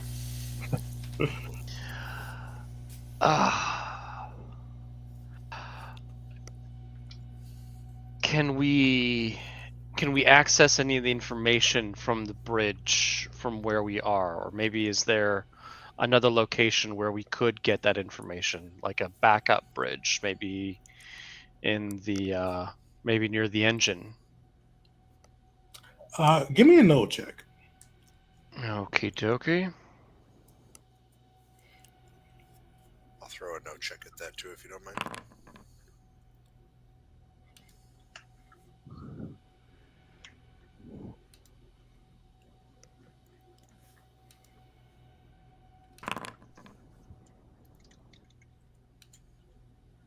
Perfect. You guys combine your efforts there and think about it. And you realize there's not a backup bridge where they would have the kind of the black box data, but you do know that kind of not too far from where you guys are, there is an equipment locker that may have some back suits that, if you wanted to press your luck, may let you get into the bridge. Okay, let's see if we can do that. And if I don't know how dangerous like the stuff behind us is right now, but if we've got a minute, I'd like to reload my gun.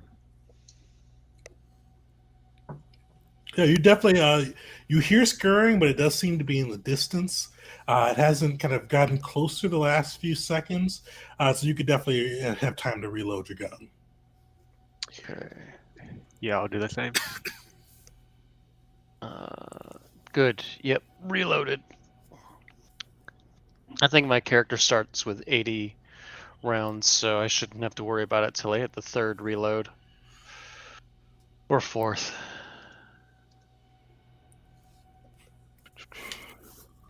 Nice thing about hammers is you don't have to reload them. You just cock them and swing them. You say that, but I feel like that hammer would be a lot more effective if you put a bomb on the side of it. And you definitely have to reload the bomb. Edgar just kind of like stares at you blankly. I don't need to ask the angels to know if that's a good idea or not. A bomb attached to a hammer would be far more effective at destroying your target. I'm just saying. You may only be able to use it once, which seems like a small problem. Maybe a rocket so I can swing it even faster. Oh yeah, yeah, that would be awesome. Or maybe a gun hammer. There's a rocket on one end and it shoots bullets when it hits or something. I don't know. There got to be some cool ways to upgrade hammers. I think Killing Floor 2 has a hammer that's got that. That's just awesome. I'll have to check that out sometime. Perfect. Great You guys Halloween. are able to make your way kind of across the hallway, heading towards the equipment room, and you kind of see going through the sickly smell of kind of this bitter, kind of rotting fruit seems to fade as you kind of head across the ship towards the equipment room. It's still kind of present in the back of your nostrils, but not as overbearing, not as oppressive as it has been in other areas of the ship. And eventually you do see this kind of the door that would lead to the equipment hall. You see the kind of equipment emblazoned above it. And you see kind of like things piled up around. You see like a table overturned, kind of like placed like on its side in front of the door. You see kind of around it what looks to be kind of like various debris and kind of just different pieces around, like a metal area, like a metal like shrapnel and pieces in front of the door. You even see some spent shell casings in front of the door as well.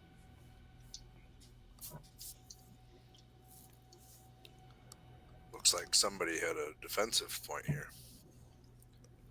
Or tried to, anyways. Might be useful for us if we run into trouble again.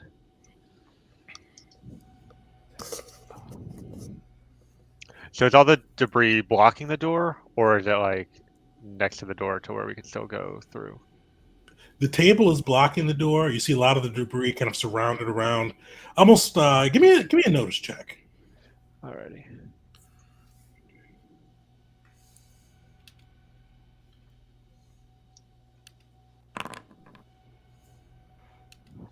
Yeah, so definitely the table's blocking the door. You see kind of the debris scattered around, but you're not really able to see a rhyme or a reason. Could just be mess caused by those weird creatures. But we need to get to those fact suits. So we start moving the stuff out of the way so we can get into there. You said you start moving stuff out of the way? Yeah, I think we have to. Perfect. As you start moving some of the debris out of the way and head towards the table, you hear this voice shout out with panic infused through it. Get away! Get away, you bastards! I said I'll blow your head off!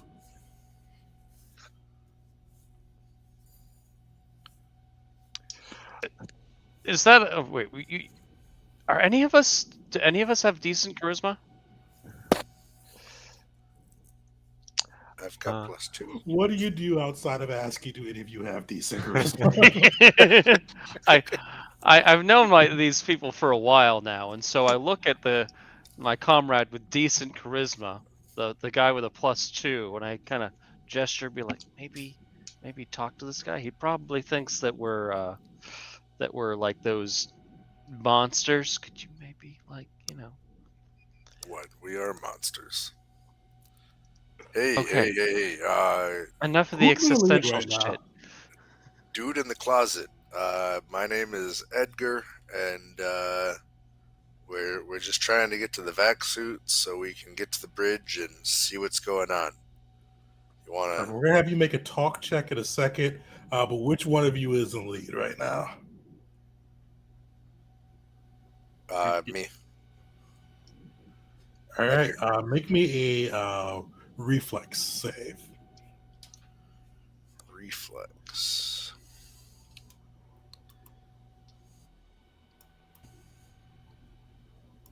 I don't see reflex. Did I name it wrong? It's the Oh one no, with I see evasion. evasion. Sorry, not reflex. Evasion.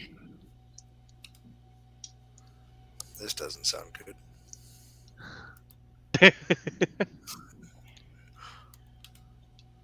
Why don't I say evasion either?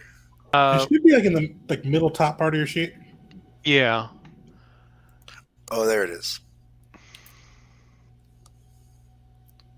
I'm going to add my dex to that because that sounds like a thing that makes sense. Yeah, so you have your choice of dex or int. I'm going to go with dex. Solid. Yeah, you see as you call out and after the discussion with your crew after he shouted at you, you see like part of the debris kind of spark up. You see some fletches kind of like almost like a little makeshift frag bomb pop off. You see these sparks of shrapnel kind of jet out towards you, but luckily you're fast enough to avoid it. And you kind of maneuver aside as it comes through. And he goes, "Yeah, that's right, you dirty beast. Just stand back." But give me a talk check too. And I'm going to add my charisma to that one. And side note, I do love kind of the way they've named these skills. Like it's just talk, notice, like it's all like straightforward. No, I like that. Yeah, so you hear it kind of like a little change in his voice. Goes, they can talk now. And just just go. This is I've claimed this spot. This is where I'm hiding out. You find your own hiding spot. Look, we're not looking to hide. We just need some supplies from in your closet there, and It'd be mighty neighborly of you to hand them over. If I open it up, they're gonna come in. There's no vents in here. They're gonna come in. They're gonna drag us all off. I don't want to get eaten like them.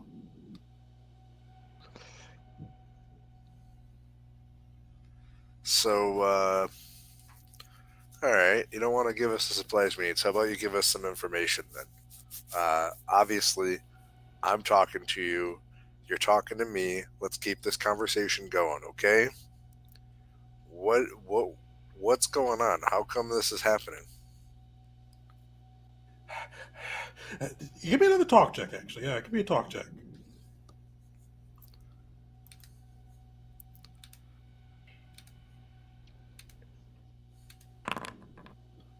Nice. You see, he goes, well, nobody else talked back to me yet. I guess I can help. Well, I, we were running back from a run, and we were a little behind. Captain decided to push us through. Got an asteroid view. Punched it through a hole, and I thought all hell broke loose. I don't know what was going on, but these creatures, they came out. They started trying to eat up the crew. They kind of started first. It was a few every hour or so, but then they started taking tons of us. It felt like they kept multiplying and multiplying and multiplying. And it's just me left. Quit not asking him this question, but when we came in, were we still in that asteroid field? You see asteroids around, but the ship does seem to be. You kind of see asteroids like if you check the star charts before, like of the kind of behind the ship does seem to have made it through the asteroid field. Okay. Well, look, son. Well, I guess I should ask, what is your name? Can't tell if you're real or not, but my name's Brady. Bray? All right. I'd say nice to meet you, but I'm not sure the circumstances are right for that statement, right? But here's the deal, man. Uh, you've been drifting. We're still near that asteroid field, but we're not in it. My name is Edgar, as I said before, and my friends here and we came from the Shadow Dart. That's the name of our ship, and we came across this derelict. Thought maybe we'd score some cargo to bring home and fatten our pockets a little bit, and this is turning out to be a bit more than we wanted it to be. So at this point, you helping us out might get you a ticket home. You think you can help us out? Or do you want to keep hiding here until the life support runs out? You got a ship? We do. Well, let's just get the hell out. Yeah, I don't know if you're real or not, but if you got a ship, let's just go. I'll open the door. I can give you some vac suits. I got a little bit of ammo too. I got a little shotgun. We just go. We can head out. We can go get out of this hellscape. Well, I mean, we've gone through all this effort. I don't want to leave and show for nothing. I kind of say to the other members of the crew, not to him as much. Shouldn't just leave immediately. I at least want to find out what's going on in the bridge, or hit the cargo room to get some cargo to go. Let's table that for now. We'll come back to it. First, we got to get to the bridge. We got to get there before we can really make any decisions on if there's anything here to salvage or not. You know, nothing here is worth our lives. Friend, quick question for you.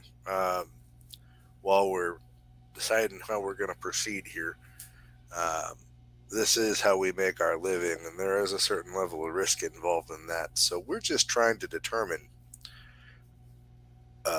how much more effort we want to put into this. We want to live, of course, but we got to eat to live too. So you tell me, what were you guys hauling? How long Haul ago did manure. this attack happen? Just manure. I mean, there's just if you want to go down there, there's just shit back there. Let's just get the hell out. Does it seem like he's telling the truth or making that up? Oh, what is I think it's notice for lies too. Hold on, let me check the skill sheet. And I'll put a little plug out. Whenever you're playing a new system, always try to check the skill sheet to get a check going. So I forgot if notice is lies too. There's a There's a different connect. one. I'm not sure if that's that or something else. I think there may be a different one for lies. It might be notice too.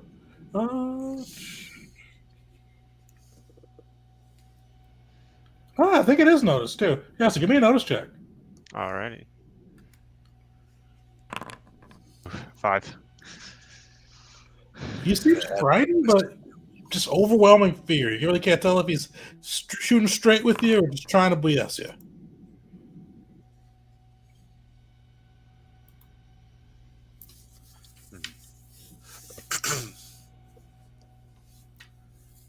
So what are you guys doing? He seems trustworthy. I don't know. I'm still kind of suspicious. But I know who I do trust. I'm gonna use another precog to ask the angels if I went down to the cargo bay and went inside the cargo bay, what would I find there? All right. So add another effort in. You kind of see as you kind of deepen your psychic powers and kind of look in there. You see this cargo hold, and it is filled. Not filled with shit either.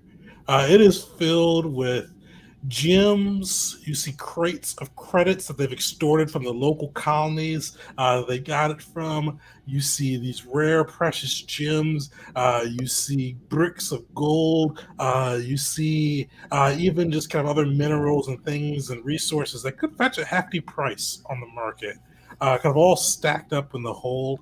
But you also see too,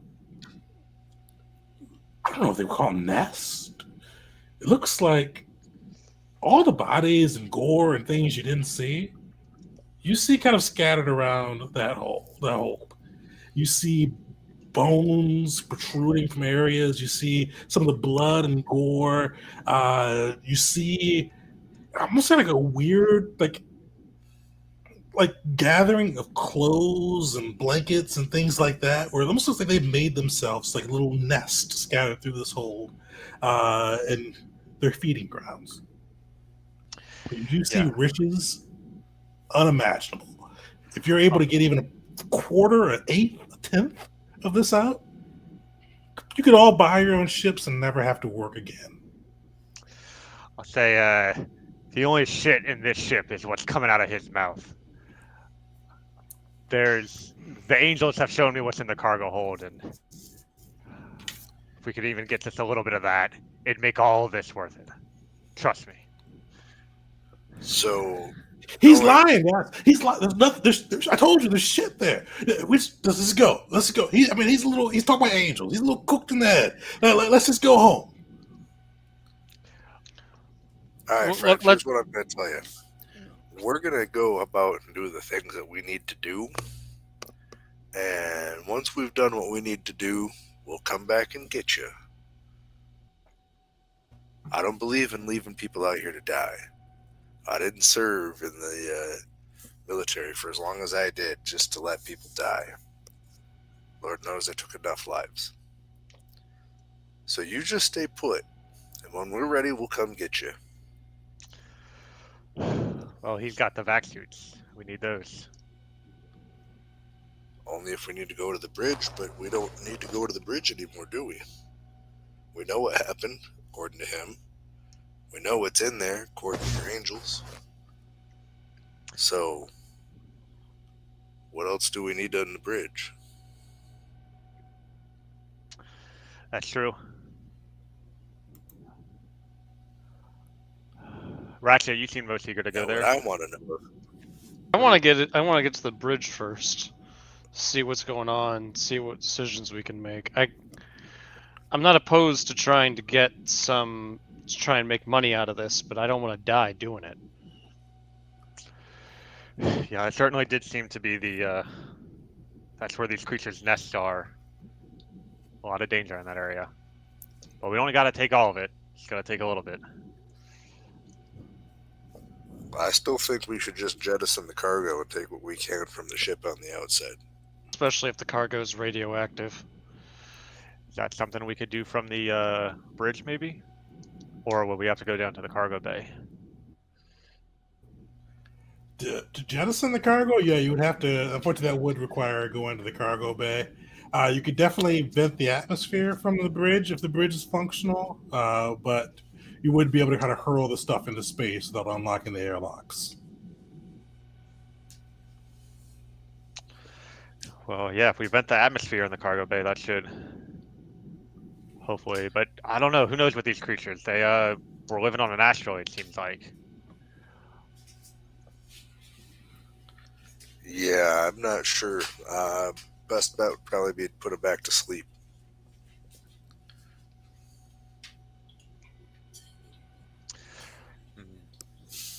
Well, any ideas on how to get the vac suits from this guy? Because if not, then the bridge is not an option.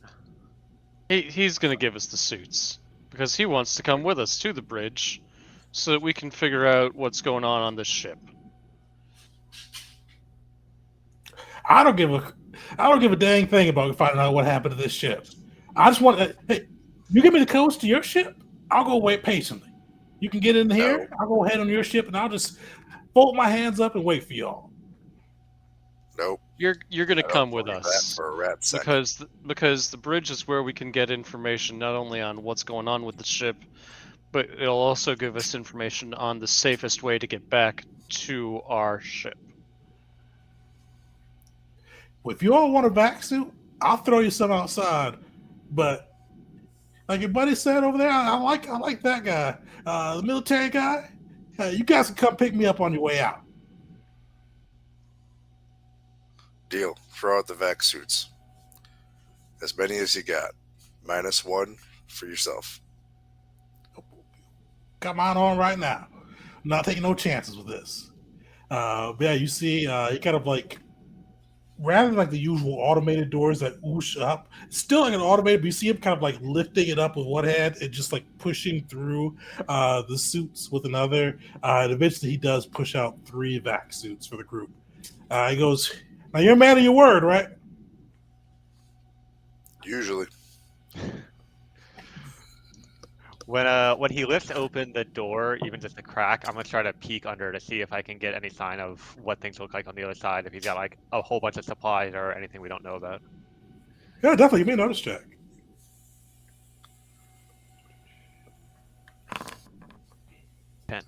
Nice. Yeah, taking a look through, you do see like pretty like it's definitely like a decent equipment hole. You see that there's like kind of a decent bit of resources in. There's some grenades located within. You see he's got like a ton of food stuff on the inside. You see he is in a vac suit right now. Kind of not with it all turned on, but definitely is in that vac suit. You see kind of the bottom of his feet on that side. And you do see he's got a shotgun in his left hand as he's pushing through the things with his right hand.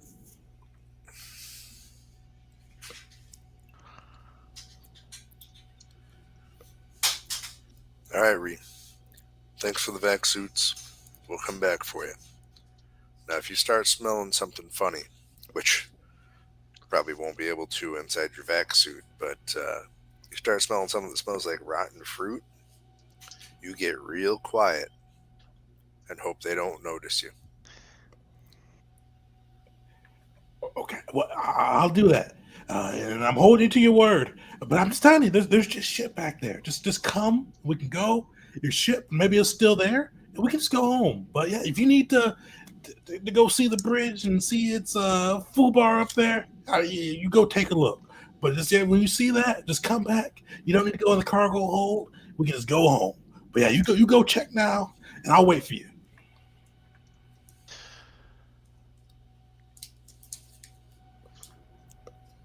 Sounds good.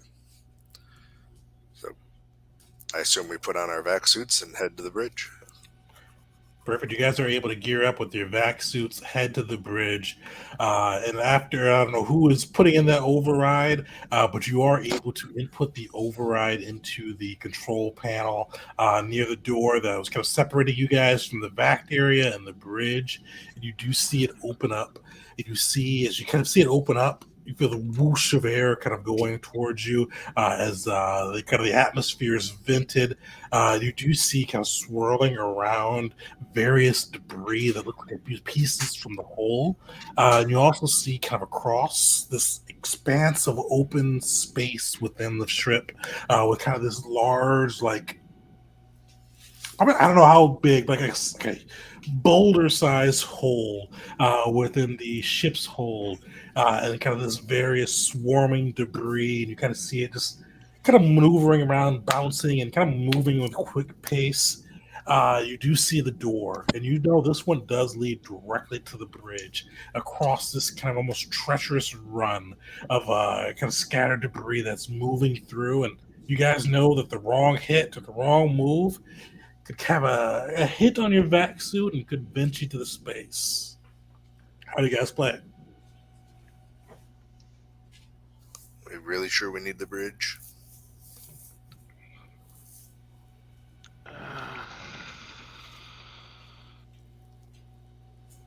There any like long loose wires or anything like that around here that we can use to kind of tie ourselves off, but still get enough slack to where we could reach across, like get to the other side without, to where if something goes wrong and we like float off into space, we can just use the wire to pull ourselves back. Oh, definitely. Give me a survive check. See if you find any wires or things like that that can help tie off the crew. Cool.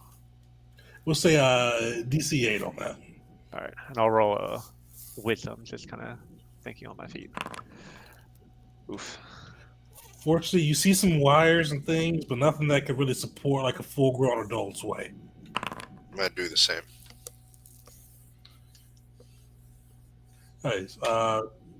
Yeah, so yeah, you do find one, and definitely when you guys are doing the double up checks, call those out beforehand. But yeah, we'll say you are able to find that too.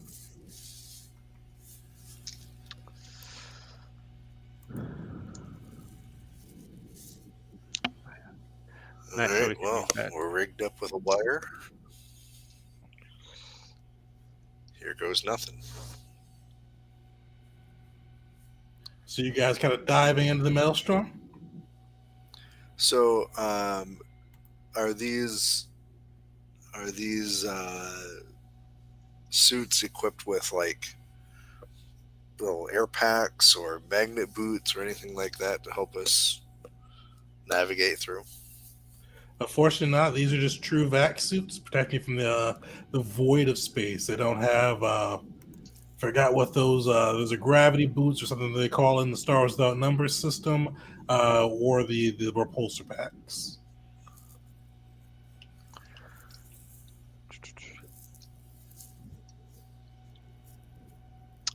Is there a, so there's no air in the space because of the giant hole, but is like the ship's artificial gravity still in place here, or is that kind of gone out of whack with the damage? In this area with kind of the damage and the hole, it is kind of like everything's floating, and that's kind of why all those like the debris and all that's kind of like bouncing off each other and continuing in the motion that they were before when the crash hit.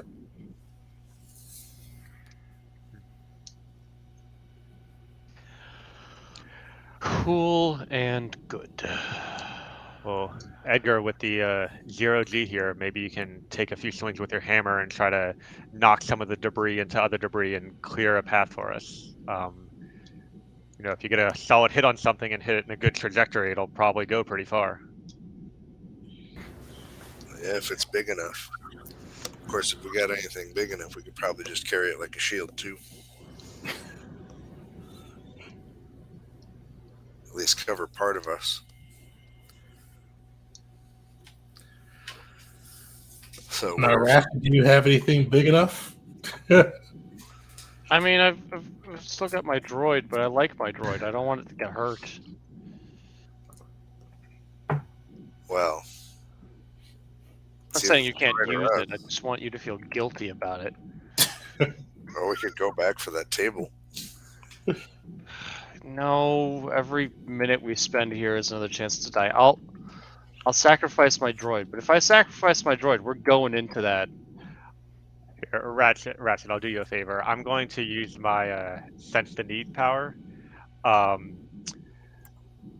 And when we were back in the area with the table and the engineering room, I got a premonition that we really needed this table for some reason. So I've been carrying this table all the way here, and we have the table. Cost me some effort, but Nice. Solid callback on that one. I was wondering when you're going to use that. So, yeah. You all kind of realize you've seen Ms. Fear carrying that table for just through the ship. It's all of a sudden kind of coming back to you, almost like flashback style. Yeah, Ms. Fear, you've got that table encumbered a little bit, but you do have that in front of you. Are you guys kind of jutting forward and trying to use the table to soak up some blows? Absolutely. Yeah, I think that's what we're gonna try to do. We're gonna use that wire to help guide us across while we table surf to help the table block some of that debris from hitting us. Perfect. Everybody give me an evasion check, but add a +4 modifier due to your table providing some healthy interference for you.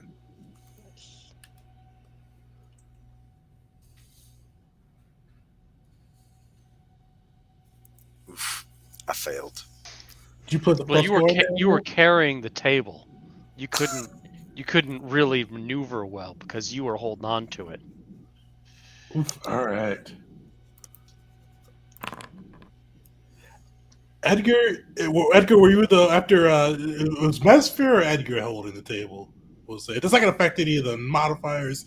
I was going to narrate what happened. I want to make sure who was holding the table, or as you go through the craziness. probably hand As it the off to strength-based Edgar. person. Yeah. Yeah.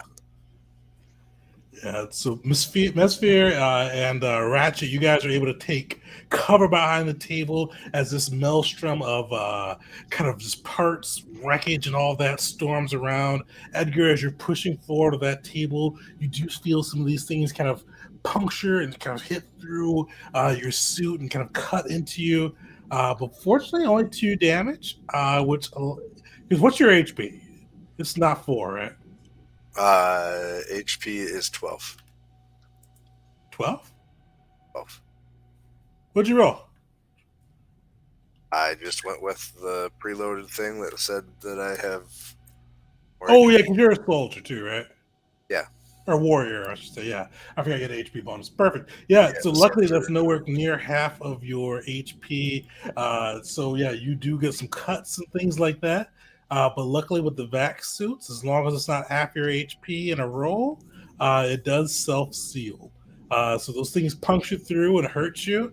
And so -2 from your HP, but luckily you don't have to worry about being exposed to the void of space. Oh, good. And eventually you guys do reach the other side. You still see the maelstrom storming around you. You see the data pad in front of you. This one is hard locked with a kind of a seal across it. How are you guys getting through? Are you guys going to try to break through, not slice, hack through, program through? What are you guys doing? I think program through is our best option, unless someone else has something that's better than a -1. I got a big hammer. Program it is. Give me a program check. Solid. Just enough. You are able to kind of break out your cot bag, get into the system, override the security controls, and open the kind of the blast seal that broke off the other area and make your way into the bridge. And as the last person comes through, the door closes. You see the atmosphere kind of the atmospheric and life support controls re-expand the atmosphere in the area. And you guys are on the bridge. And you kind of see more of the same. And kind of once you guys get to the bridge, you smell more of that just sweet rotted smell. You see kind of similar scenes of blast, kind of areas with gouges, blast, and stuff, sickly smell across it, but no bodies, no blood even. You see kind of spent shell casings as well as marks in the wall. But outside of that, no signs that people were here. Uh, you see a bridge control system, as well as kind of the navigation and data ports around. What are you guys doing? What are you guys looking for?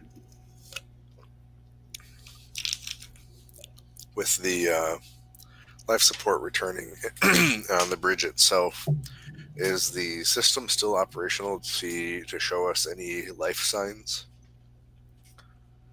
At least for crew. Or of the monsters. If it shows light signs, Ideally everything, where they but are, at least the crew. So, fortunately, there's nothing that really scans for life signs on board the ship.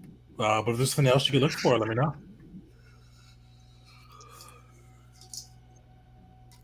I'm gonna look for controls. for So you guys both said to that first. So I'll pick on Ratchet first. What'd you say? Well, I think I don't recall saying anything, but I think What was that mess for you? I think you mentioned that that we could only vent it from the cargo bay. We could vent atmosphere from the bridge, but we can't jettison the cargo until we get to the cargo bay. My hope is that if we vent the atmosphere, that these monsters will go to sleep or something.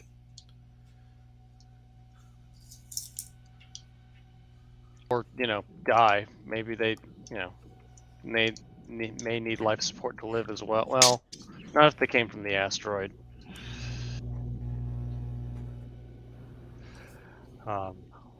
They also seem to be surviving off of. Well, no, that wouldn't work either. What about the captain's log? Is there any sign of where that might be, or the black box? Oh yeah, definitely. So you guys see that kind of near the captain's chair. You do see that black box over there. Are you gonna play it? You need to hack into it. I will. I suppose I'll start hacking into it, or You don't need to hack into it. Yeah. Oh, yeah. Just play it then. Yeah. Perfect. You see kind of the last few logs for the captain. The first one, you see it kind of like he looks cheerful. You see this guy. He's a middle-aged guy, kind of just with a cheerful expression, stern, kind of like almost military bearing about him. But he does have a smile. He seems to be in good standing, and you can see him go, "Well, we were behind schedule, but I found a new route for the Acadia. We should be able to make it back to Easton Prime and be able to offload our cargo ahead of schedule. I'm expecting a bonus for both myself and the crew. Things are going magnificent." You see that's first recording. Second one, a few days later, you see he comes on. He looks haggard, but still has that military upright bearing. Tired, kind of definitely like he's been through the ringer, but his back is still straight. His voice still carries authority in it. And he goes, "We suffered some setbacks. Asteroid did some damage to the hull. We believe we should be able to restore the sections that were damaged with some quick patch jobs. Once we make our way outside of the asteroid field, engineering projects we should be able to do that in one standard day. It will set us back a little bit, but we should still be able to make it on time to our delivery, though we will need some repairs once we reach Easton Prime." What's the date stamp in relation to current day? So this one was, so current day, this was 3 weeks ago. 3 weeks ago. Okay, thank you. Can I do? I just want to know if this is his last job before he retires. Why not? Yeah, we'll say this is his. He's the older guy. Yeah, he's definitely. You see, like the first video you saw where he was in good spirits, he had a pin on that says, "This is my last voyage. Ask me about my retirement." Can't wait to get home to my wife and kids. Let them know I finally got that big payday I was looking for all these years. Daddy's not coming home empty-handed this time. When you see the third message, this time, like before, he just looked haggard, but he still had his military, like kind of upright bearing. This guy, he looks beat down. You see his once uniform that was pristine, kind of well ironed, pressed, creased, is now wrinkled and kind of sullied. You see he has a gouge across his face. He comes on. The Acadia is lost. Those creatures, they kept swarming and swarming. I don't know how those critters got loose. I thought we had them secured. Beeson, you guys swore those containment would last. I don't know what the asteroid did, but it broke whatever cheap ass materials you guys used. No, you killed this crew. The Acadia signing out.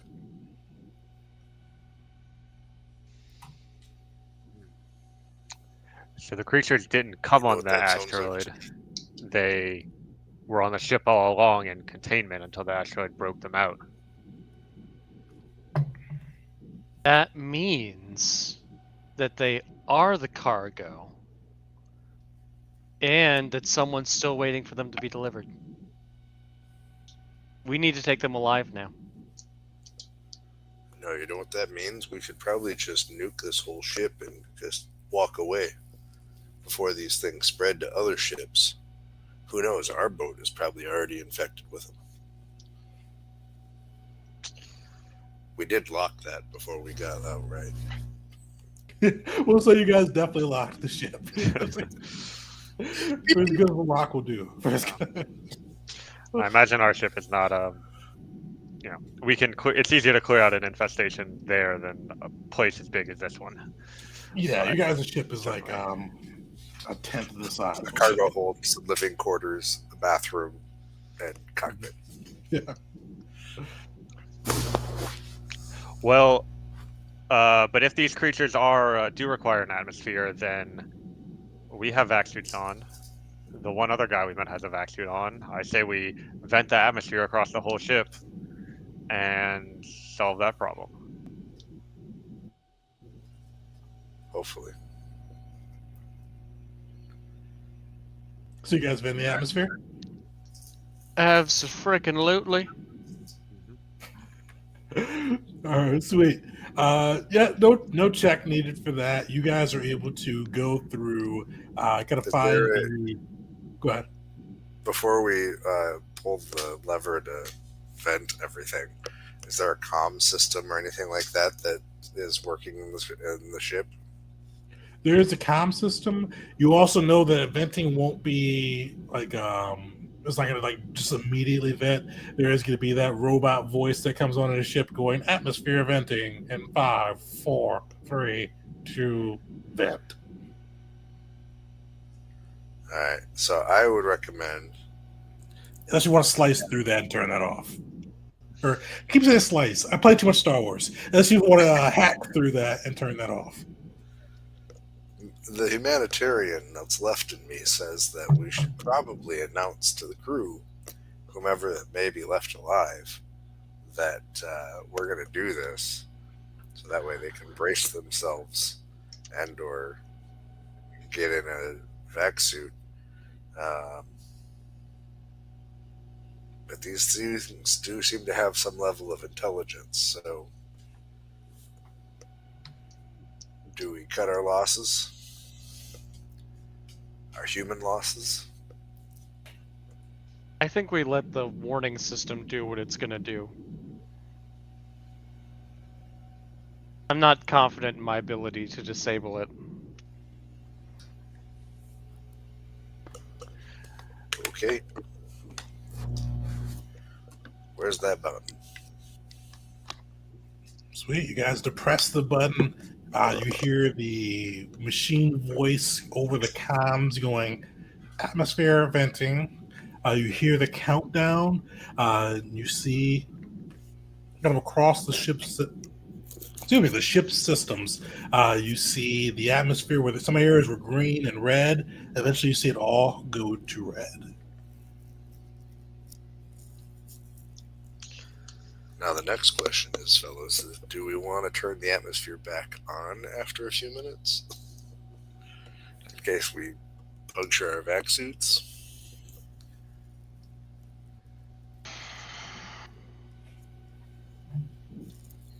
Yeah, I think we do.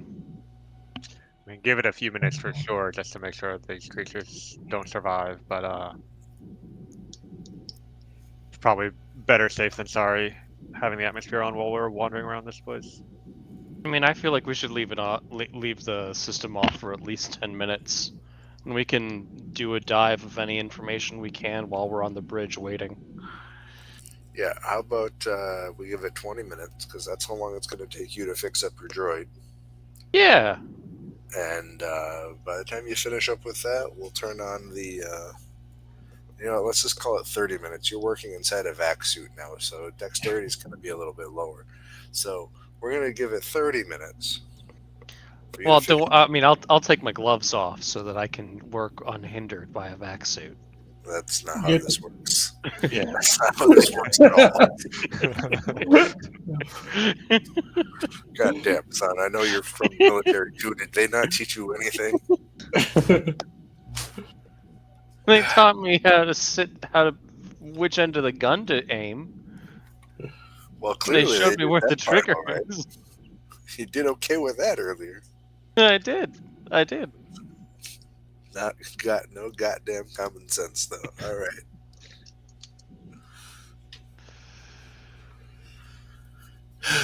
Anyways, fix your damn droid. By the time that's done, we'll turn the atmosphere back on and we'll hope it killed all the critters. Okie dokie. He's fixing the droid. What are the rest of you two? Atmosphere and Edgar, what are you guys doing? I'm gonna try to look to see what Good kind one. of. Atmosphere, what are you doing first? Yeah, I'm gonna try to look for if there's like any kind of. I mean, we look for like life sign scanners, but if there's any other kind of scanners that might like check for heat or like damage report, I want to try to like use what information I can gather to get a sense of where the creatures are most strongly concentrated, what areas we should avoid, what areas we shouldn't, or are safe to go to. That, and then also the quickest path to the cargo bay, and then from the cargo bay back to our ship. Definitely. Give me both a notice and survive check. Alrighty, and if you don't mind, I'll roll wisdom for both of those because this is a lot of kind of strategy and planning. There's a notice. There's a survive. Solid. Right on for both of them. Just for both of them. But yeah, I keep forgetting to call out the difficulty for one. But yeah, so with that, you are able to first, you notice they don't have like a heat scanner or life scan scanners, but you are able to see that some of the cameras are still active on the ship. So many have been damaged with the asteroid storm and the chaos from the fights with these creatures, but some are still active. And you see a few in the cargo bay are still kind of working as intended. And you do see these creatures. They're still breathing, or not breathing. They're still alive and moving. But you saw one kind of move before and it seemed quick and like lightning fast. They do seem slower. They do seem a bit not sluggish compared to what they were before. They still seem, the void doesn't seem to be killing them, but it does seem to be, they're lizards. It does seem to be cooling them down and slowing them. Yeah. Good news, bad news. Good news, the creatures are affected by the atmosphere, but not enough to kill them. So, might still have a few more fights on our hands, but at least it'll be a bit easier. That's assuming that we leave the atmosphere off. Right. More bad news is that we need to keep the atmosphere off then. So getting a suit rupture is even more likely.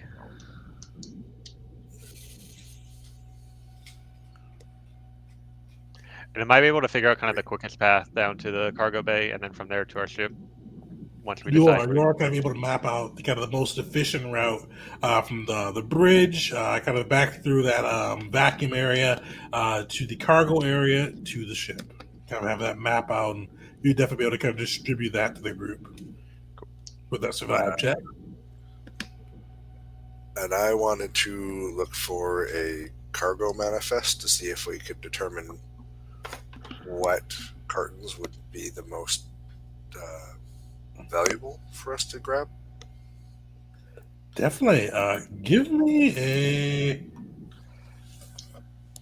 your choice of a program check or a trade check. You said program or what? Trade. Alright. Well, let's do program. Can I apply my wisdom to it? Yeah.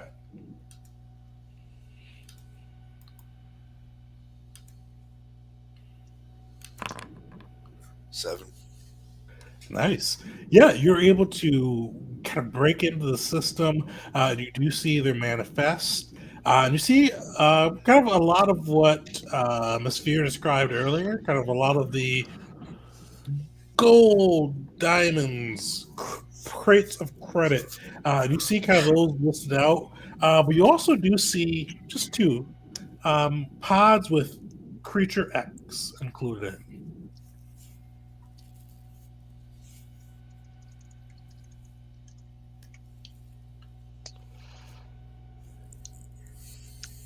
Kind of terrifying that there were only 2 of them and now there's this many.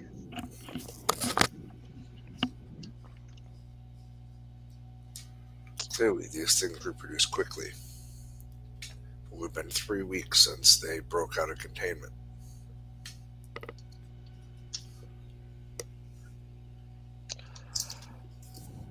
So I'm thinking what we do is don't go into the cargo bay or as little as possible and just jettison all the cargo and then come around in our ship and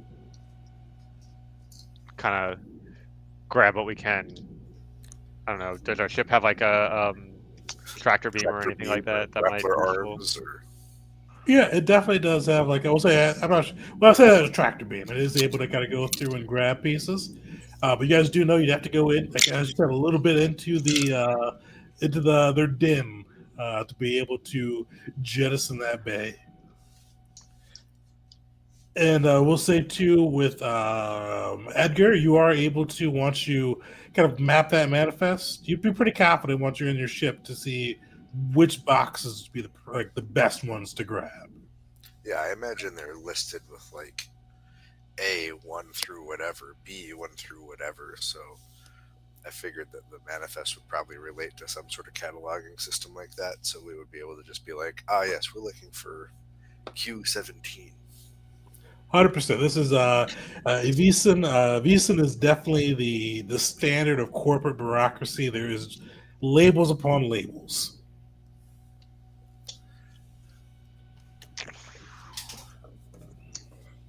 Obviously, that's how they hide all their illegal stuff.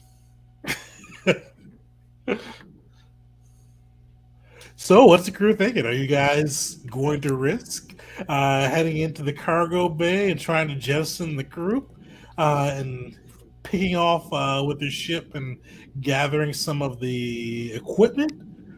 Are you fleeing? Are you hanging out with Bradley or Brady? What are you guys doing? Let's get the treasure. Mm-hmm. I think the cargo bays are next up. You're a robot all fixed up? What kind of... let's do a check on that. Yeah, give me a fix check. Fix.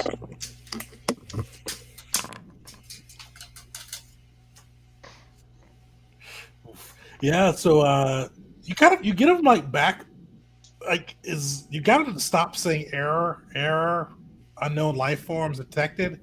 But he is still kind of like flying in circles around this bridge as Sphere and Edgar are looking up manifest as well as life support systems and all that. Well, maybe it'll be a decent distraction in there. I'm surprised to see your attachment to him has faded very quickly. Once it became obvious you wouldn't be able to make it into a sex bot, I think he's lost interest real quick. Whoa! Whoa! Who says I can't still do that? His name isn't Sony. Give me time. I can stamp it.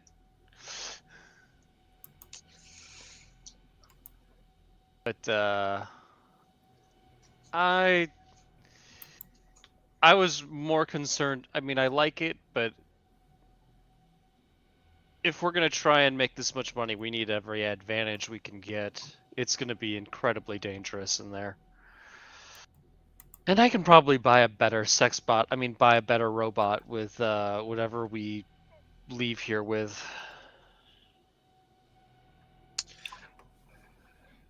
Makes sense to me. Just gotta make it out of that cargo bay alive. So guess we can head out now. Before we leave the bridge, is the propulsion system online at all? No, you see that kind of from the asteroid damage and the resulting damage from Creature X kind of making its way across the ships. It has no propulsion. It is not able to propel itself forward at all. Okay. And then second question, is there a med kit or anything like that around? Not on the bridge. I have I have one med kit in my inventory, and as well as a few other items of that sort. It's only 2 hit points. I'm not worried about it right now, so I don't want to waste a supply that you have. If there was one laying around, then I would go ahead and take it. But cool. That's all I got. Sweet. So, what's the crew's plan? We'll say you're able to make it through back to the Maelstrom unharmed. The kind of the gravityless area, or the whole thing is not gravityless. As you guys make your way back through the kind of towards the cargo area. But how are you guys approaching this? Are you guys approaching Creature X's lair, trying to make your way within and towards the decompression module to send the cargo and hopefully Creature X hurtling into the space? How you guys plan it? I don't know about the two of y'all, but I can move a little stealthily. So that's kind of what I think plan A should be. But I'm open to other ideas. I also don't like the idea of going in there alone. But if you don't feel comfortable with your movement, then I'll do what I must. Is there only one entrance into the cargo hold? So you know that kind of like the official entrance, there's one into the cargo hold, but you've seen these creatures skittering through the vents, so you know the vents probably reach the cargo hold. But there's just like only one door that goes to it, or is there like multiple doors? One door that goes through. Lame.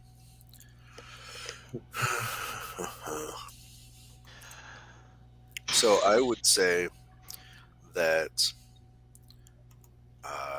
we try to sneak in, and that we then send the droid off elsewhere nearby to make a bunch of noise and try to draw these That things droid's away. going in circles right now. It's no longer shouting error, but it is flying in circles.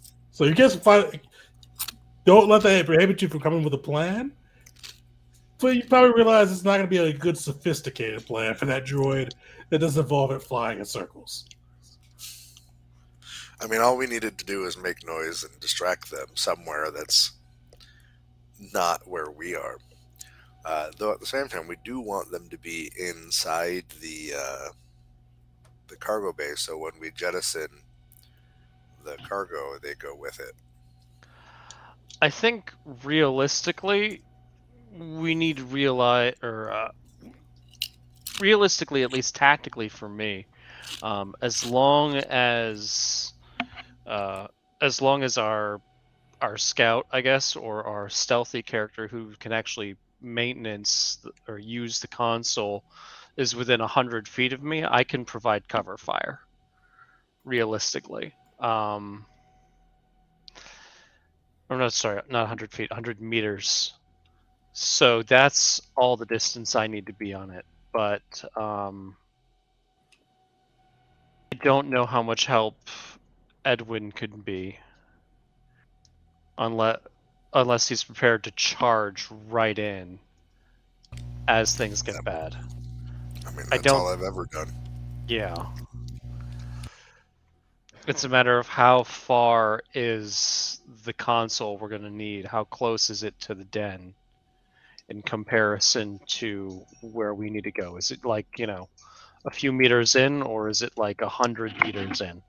Were we able to tell that from the cameras we saw? So you guys were able to tell that from the cameras. It is 50 meters in. Okay. So I can provide covering and support fire from outside, essentially.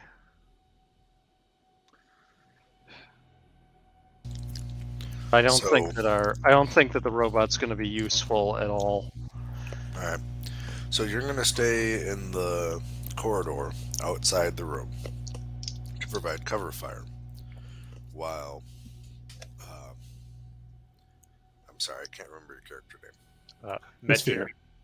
Medsphere. And I go into the council. That way I can provide immediate cover for Medsphere right there. And you can pick off anything else that's running, but that leaves you in the corridor by yourself. I can run. You better not leave us. I can run.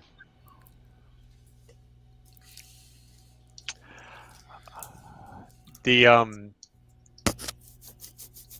does the panel to activate the jettison, is it just like a button to press, or is it going to require some hacking and overrides, or will we have to figure that out when we get there? You would know it is just a button to press, but if you press it, it opens.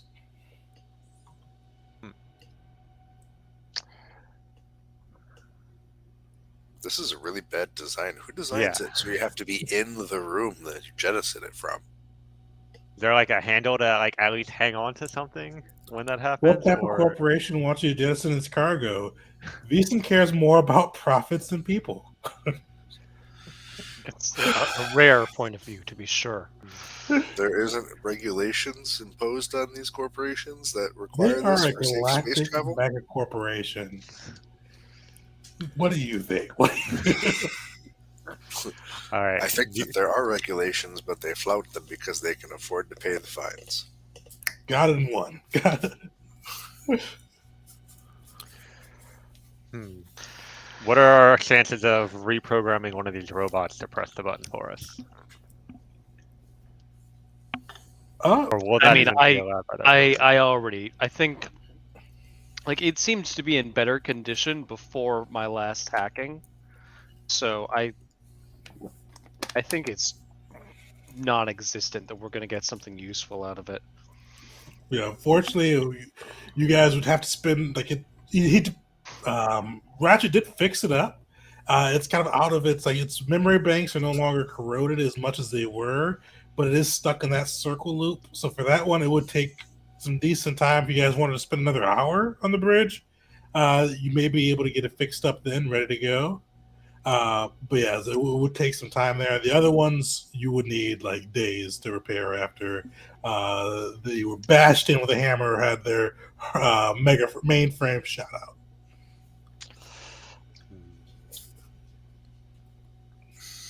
So what's the crew doing? All right. Hear me out. We go find like a metal bar that's broken off somewhere, and maybe some wire or rope or something, and attach it to this robot that's flying in circles.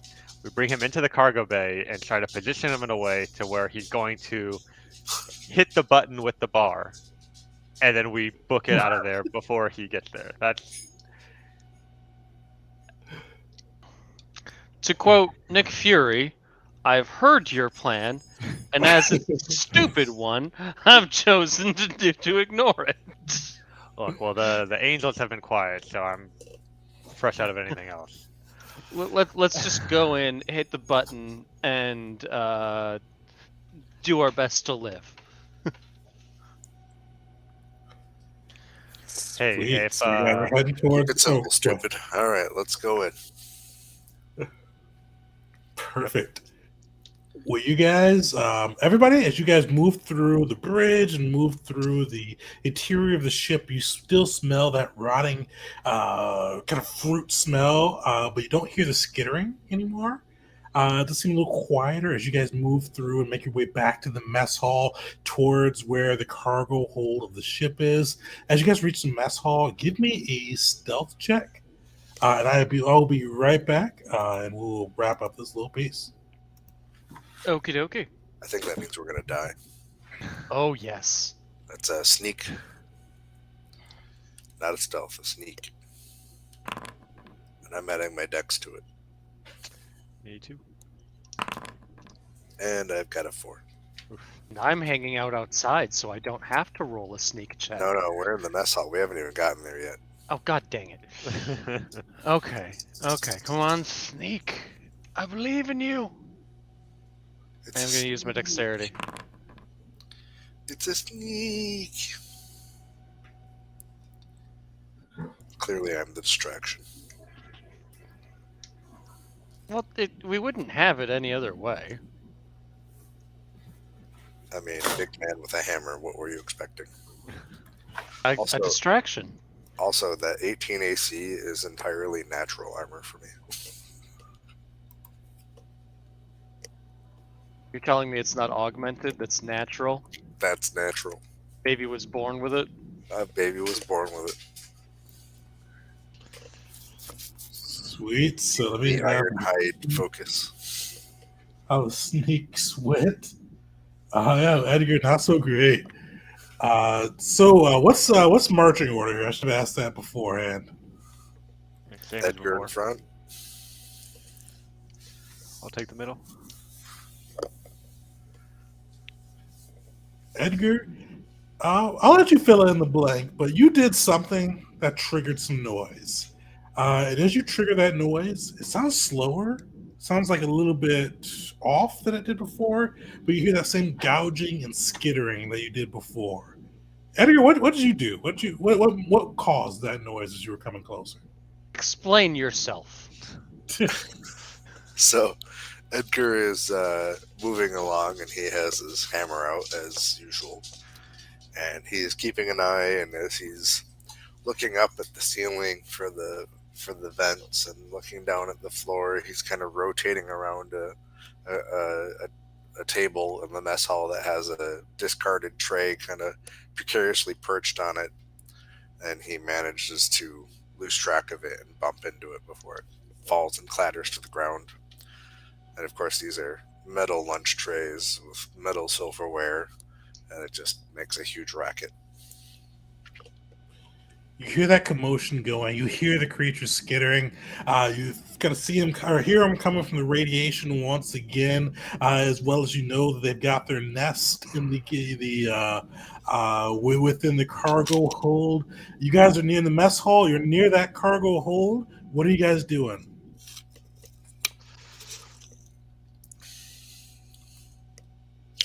Riding boys. Preparing for incoming death. Yeah. I think I'll just start sprinting in the direction of the cargo hold that we have mapped out. It's like, let's try to move. Sweet. Everybody give me exert checks. Everybody that's running. I think I heard two of you say running. Cut somebody off, but if you're running, give me an exert check. Exert plus dex. Sweet. That could work. 11. Nice. 9. Solid. This crew did not skip on cardiovascular. You Or guys leg are day. hauling through. You hear the skittering, but it was kind of coming towards where you were before. It's kind of reoriented to where you are now. And they are behind you guys. You are able to reach the door of the cargo hold. And you see it's closed, but you are able to get into position. Are you guys keeping with plan A with Edgar and Miss Fear going or trying to sneak in, or trying to get in and get towards that depression switch and send the cargo flying out? I think so. Yep. I think we Uh, lose the stealth aspect of it and just go for quick. Yeah. I mean, if we're being followed, chased, we're not going to be quiet. We just run like hell. Is there any sign of them, the ones from the mess hall, still coming after us, or do I hear activity in You the do cargo hear room? them. They initially went towards where you guys were in the mess hall, but they are arcing towards you. They're just a little bit behind you now. All right, yeah, let's move it then. Plan B, make a run for it to the depression switch. All right. So Ratchet, you're taking position. So you know, check for you. You're able to kind of get your rifle leveled and ready. Miss Fear and Edgar, give me another exert check. Alrighty. And while they're doing that, if you haven't yet, we're getting towards the end of the adventure. Throw SWN in the chat.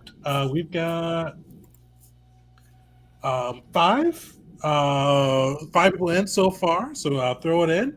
Give you a chance to win a free copy. Yeah, let's see what that roll was. Oh, solid. Yeah, you guys are running pretty well. You guys are able to book it through. And you see the door open. I imagine that Ratchet hits the depression or the open switch for you guys. You see it come through. You see just this array of riches and jewels and things that can be sold at a high profit for the Veasan Corporation. But you guys book it straight through. And around those kind of this riches, this opulence, you see these makeshift nest that the creature X is made, some including kind of blankets and carpets, some including limbs of those they've devoured, and you see kind of these like little wet masses too next to the nest. But you are able to book it. You see some of the creatures kind of sluggishly look up as they've kind of see you coming in. Fortunately, slowed by the atmosphere that was dump that you guys produced. You guys are able to make it to the depression switch ahead of these creatures. How are you guys planning? What are you guys doing? Is there something to hold on to? Yeah, there is a kind of like next to the depression switch, there is one handhold. All right, I'll grab onto that, wait for Edgar to do the same, Uh-huh. and slam that button. Sweet. Give me a physical save. You have a physical save. You give your choice between strength and constitution. Oh shit! Yeah. All right. Oh. I'm assuming I can skip that save because I'm Oh hanging no, out you're good over the there. doorway. Yeah. 17. All right, Edgar. You hold like you've been holding a big ass hammer this whole day. You strength is not where you lack at. You're able to hold on. Miss Fear, the angels are not with you right now, and you do kind of hold on for a bit, but you feel your weak gripping, and eventually it looses. And you, along with the cargo, are starting to fly out of the bay. You see this gold, this riches, some of the nests, some of the creatures, X's flying through. And Miss Fear, you are going to be out into the abyss of space soon. What can you do, Edgar? Is there anything you can do to help? He's beyond your reach. You can't reach him through physical means, but if you have any other plans, and Miss Fear, if you have any other plans, let's hear him now. I want to look to see if I spot close to me any of the crates with the specific markings that we identified as being highly valuable, like with the labels. Definitely give me a notice check. Alrighty. 7. Nice. Yeah, you do spot some of the ones with kind of the crates of straight credits where kind of the high valued ones they've extorted from those colonies. What are you doing with it? I'm gonna try to grab onto that one and then just shout to Edgar, pick me up on the other side.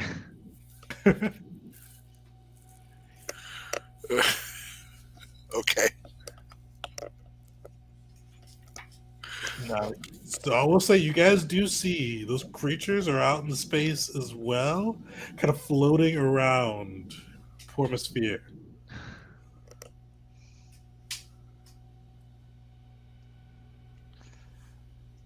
Has the cargo fully jettisoned? Yeah, if you wait, you could definitely wait till the cargo has fully jettisoned. Yep. Let's close that gate then, so that we can repressurize and get the heck off the ship. Yeah, as soon as it seems like all the cargo, or at least most of the cargo and most of the bugs have jettisoned, um, I'll hit that red button and close the gate up. Sweet. So you guys are trying to close the gate up and then race to the ship to pick up Mesphere? Yeah. All right. You guys are both going to make an exert check. This is going to be a hard one. This is going to be a DC 12. And what I'm going to say is these creatures, when they can make an attack, can make 2 attacks. So actually, one of you guys is going to make this exert check.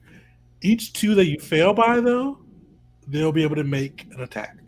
So if you've got a 4 compared to that 12, that would be 4 attacks that they'd be able to do. 4 attacks? Yeah, 4 attacks that they'd be able to do on Pormosphere. Can we invest in can we like amplify our exert check somehow with like, I don't know if there's like a burn die or something like that in this game? Fortunately not. I think Okay. some of the classes have like a once per day reroll for certain things. Oh yeah, if you've got like some of the, one of those class features, you can, but there's no like overall burn die.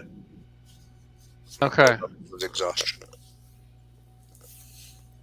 So this crew has been together for a while. I'd just like to know if Ms. Veer would like it if I just shot him to put him out of his misery before he's attacked by these monsters, or if he'd rather just suffer until they get him.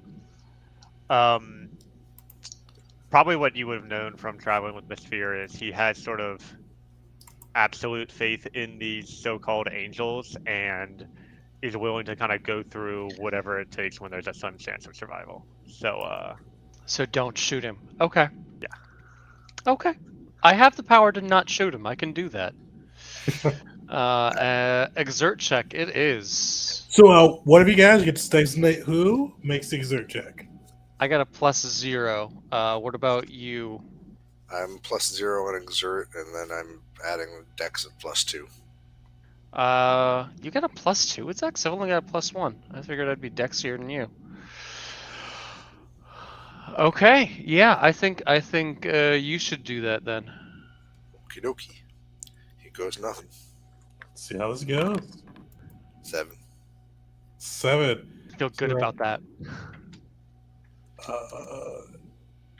So hold on. Yeah, I'm doing math, which is my least favorite part of RPGs. There we go. So that is off by 3. So it's gonna make 3 attacks. So let's see how this goes for Pormosphere. Who is the squishiest character of the group?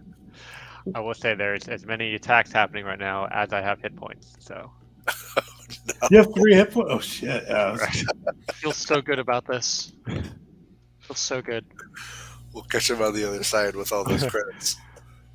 yeah, I mean, Pay for a real nice funeral. small chance I wake Hold up in on. a med bay in a Why? week. He's already buried in space. Let's not. let's not. Look, you're gonna have to waste pry any- my corpse off of this valuable crate. So Oh, I All don't think right. you're connected to the crate. So first hit didn't go great. Yep. So you guys are able to make it to the ship. Actually, you guys are able to make it to the ship.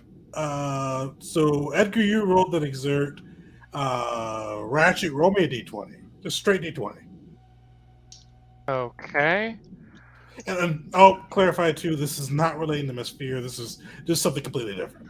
Okay, I am just gonna roll because I don't know how to roll straight d20. I'm just gonna roll evasion, and because I think that's a If you roll at d20. the bottom of the Foundry screen, there's like a dice that has on the bottom. There's like a dice that represents all the, or like a screen that represents all the different dice. Either way, I Okay. did my thing, and it's a 5, so I feel good about that too. All right. Yeah. So you guys get to the ship. You see the ship's door is open. Luckily, it's not gone yet. But you do see Brady like trying to hotwire the ship as you guys make your way in there, and he goes, "Oh, hey, fellas. You, you didn't come back for me. We're not done. I'll step aside. You can start the ship up. It was a little. I don't want to say too much, but it was just a little hard to get going, if you know what I mean." I'm gonna punch him in the gut. Too late.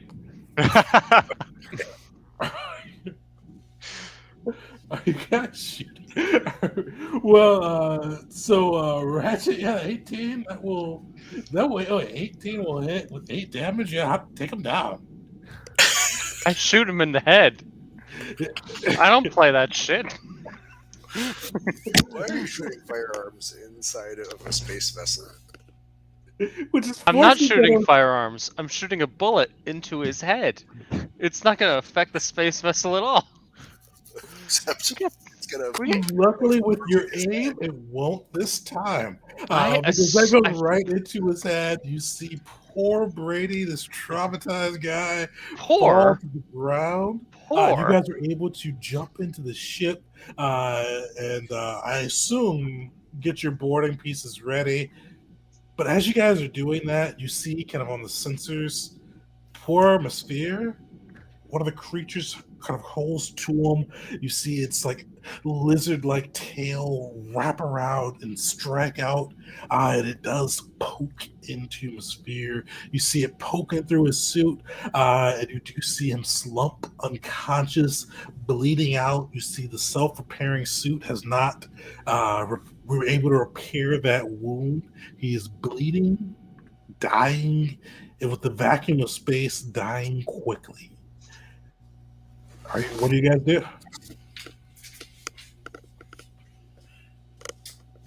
The ship does have some weapons, yes. It does.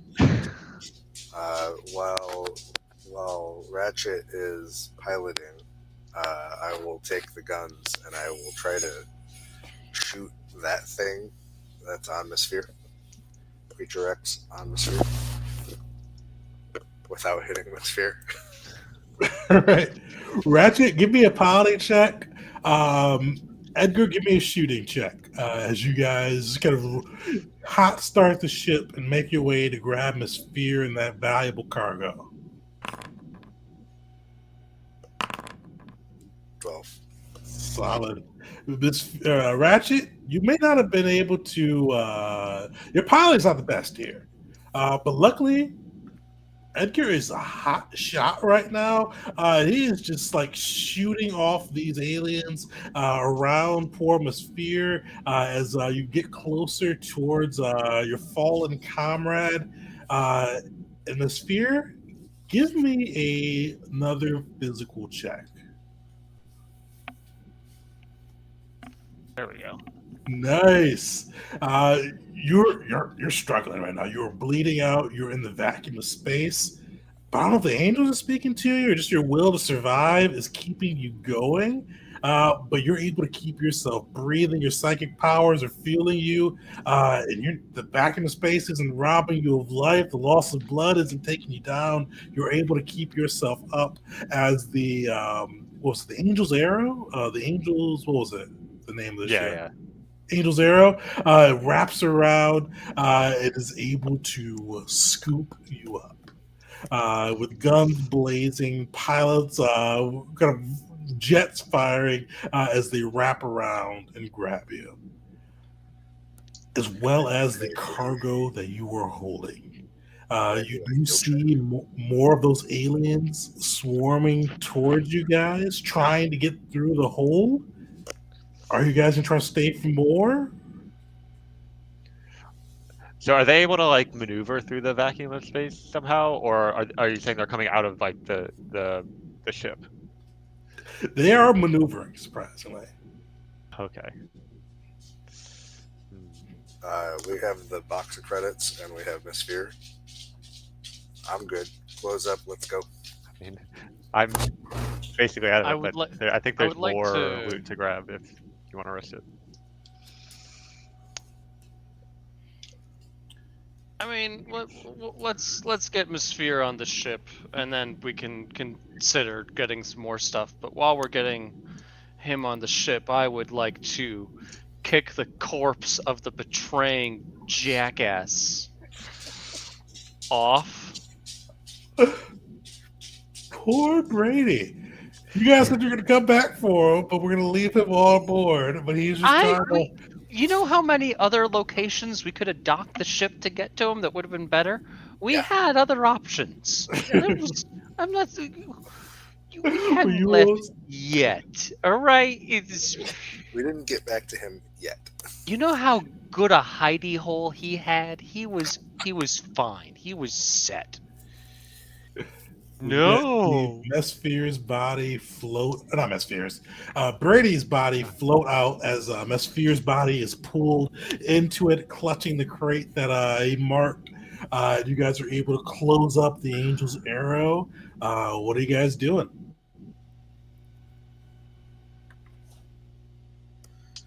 How close are they? They are coming closer. They are probably within. So there's some of them that are within 10 meters of the ship.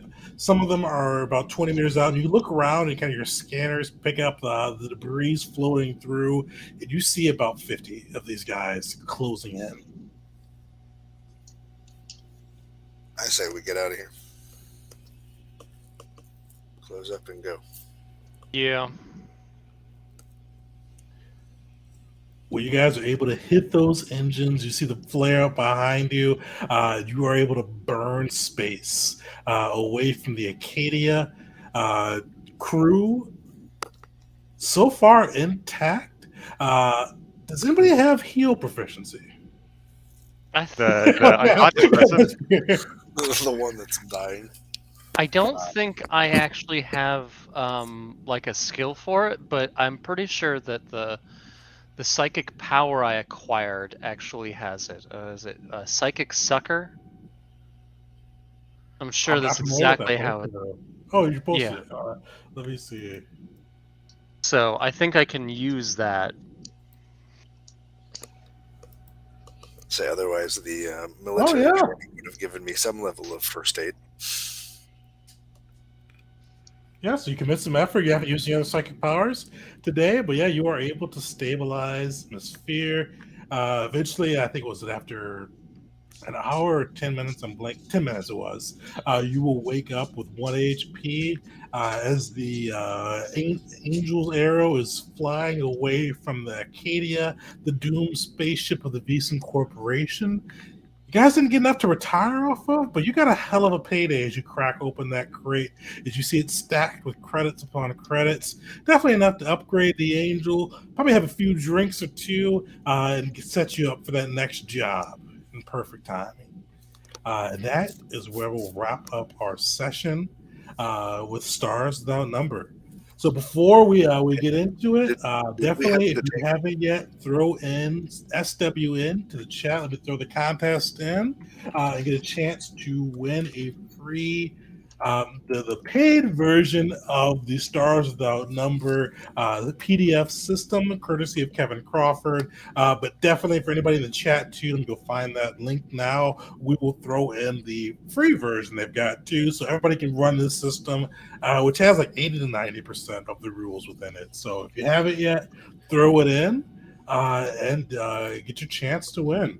And while we're waiting for that, I'll kind of see what the crew thinks of the system. This I think was everybody's first time playing Stars Without Numbers.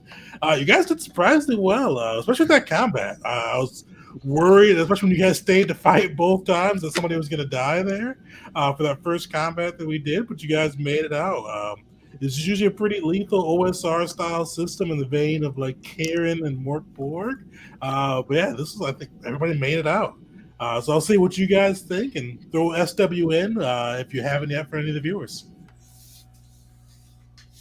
Well, I think being a ranged party for the most part served us well again in the combats. It allowed us to take down the enemy without risking too much, and with our melee combatant having 12 hit points, And that 18 was also armor.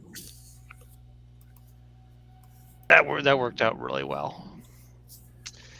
Yeah, might have been a different story if there were more enemies with ranged weapons, or if we were in like areas that were less cover and such. But I knew as soon as I took a hit, I was going down. So that made me play very differently than I might have in other games, which is actually kind of a fun challenge to face up against. Yeah, I like the system. I pretty much always like sci-fi setting stuff, and this has a feel all of its own. You know, I'm real steeped in D&D, and this has a lot of adjacency to it, just the way that the skills work, and obviously the ability scores are identical. So there's a lot of things like that make this an easy transition point if you're looking to try something different from D&D or transition away from D&D, and try something sci-fi. And like you said, the skills are just straightforward. You know, putting extra effort in. Are you leading? Did you notice it? Are you punching something? You know, it's not convoluted, weird, extra fancy names to just sound different. So I like it. Yeah, and the ability to use different abilities or attributes with different skills was kind of really fun to play around with, and it made me think a lot about, like, you know, when I do a notice check, like I'm using wisdom, but that forces me to think, okay, why am I using wisdom? What is my character actually doing in that moment? And that helped me stay more focused on the fiction and the story in a way that I didn't expect. I do really. I like two big things with how they did skills. I like the 2d6 too. I feel like that's kind of like a different way to do it. I do feel like it's like I've always heard from like my more math inclined friends that I am that it is a more statistically even way to do it. I think it was kind of cool to see how that played out. And I do really like that they let people pick the attribute they want to use, because I think it does add a little bit more to the RP, as well as kind of the flavor for people's PCs. So that was definitely one thing I liked there. And I do like this because it really has that OSR feel, but it still captures like all the cool sci-fi stuff. I'm a huge science fiction fan, Star Wars stuff behind me, but it was nice to see. Like, I wasn't sure how OSR would mix with the sci-fi, but I feel like it does mix really well. So if you haven't yet, throw SWN in. We're going to roll in a second. I see a couple questions in chat. Oh yeah, so one of them was, how would you handle deaths? So this one would be a little bit of a harder system, or not the system. This adventure would be a little bit harder to handle a death in. With all the OSR games, and one of the nice things, I forgot what page I said it was on, but in the PDF, I think for both the free and paid version, there's like a quick character creation guidelines. So with those, you can go through and make a character in like 5 minutes. So you could come back and we could have, instead of Brady, you may have found another one of the crew members that may be a little bit more inclined to join up with the crew, and they may have come across them and joined the adventure. It's one of the nice things with OSR style games for most of them is you can usually make a decent PC super quick and like rejoin the fight if you have some bad dice luck or death kind of beat you there. Sweet. So yeah, let's roll through. Let's see who gets the giveaway. Hey, did we take the black box with us? So you did. Great, we can use it to blackmail the corporation. So Be able to retire after all. shout outs to Rut13. You did win the free PDF giveaway. Email me so my email is teganjgaming@gmail. Email me with your email address. So it's kind of redundant there, and I will shoot you over the free copy of the paid version of the Stars Without Numbers system. But let me throw it in the chat for everybody who was not fortunate enough to win. For the free version, which has like a good chunk of the core rules in there, so you could still get a chance to play Kevin Crawford's amazing system. And also, I do want to give a big shout out. Kevin Crawford was the one that covered the cost on this side. So for the paid version, he's the author of the system. He was able to help us out on this one. So huge shout outs to Kevin Crawford, and congrats on winning. We're at 1-3. So email me that, tjgaming@gmail, and I'll get that over to you. Yeah, as we wrap it up, I'm heading off to Gen Con tomorrow, so stay tuned to the YouTube. And actually, Ty is heading out to Gen Con as well, so I got a couple of us heading out there too. So looking forward to that.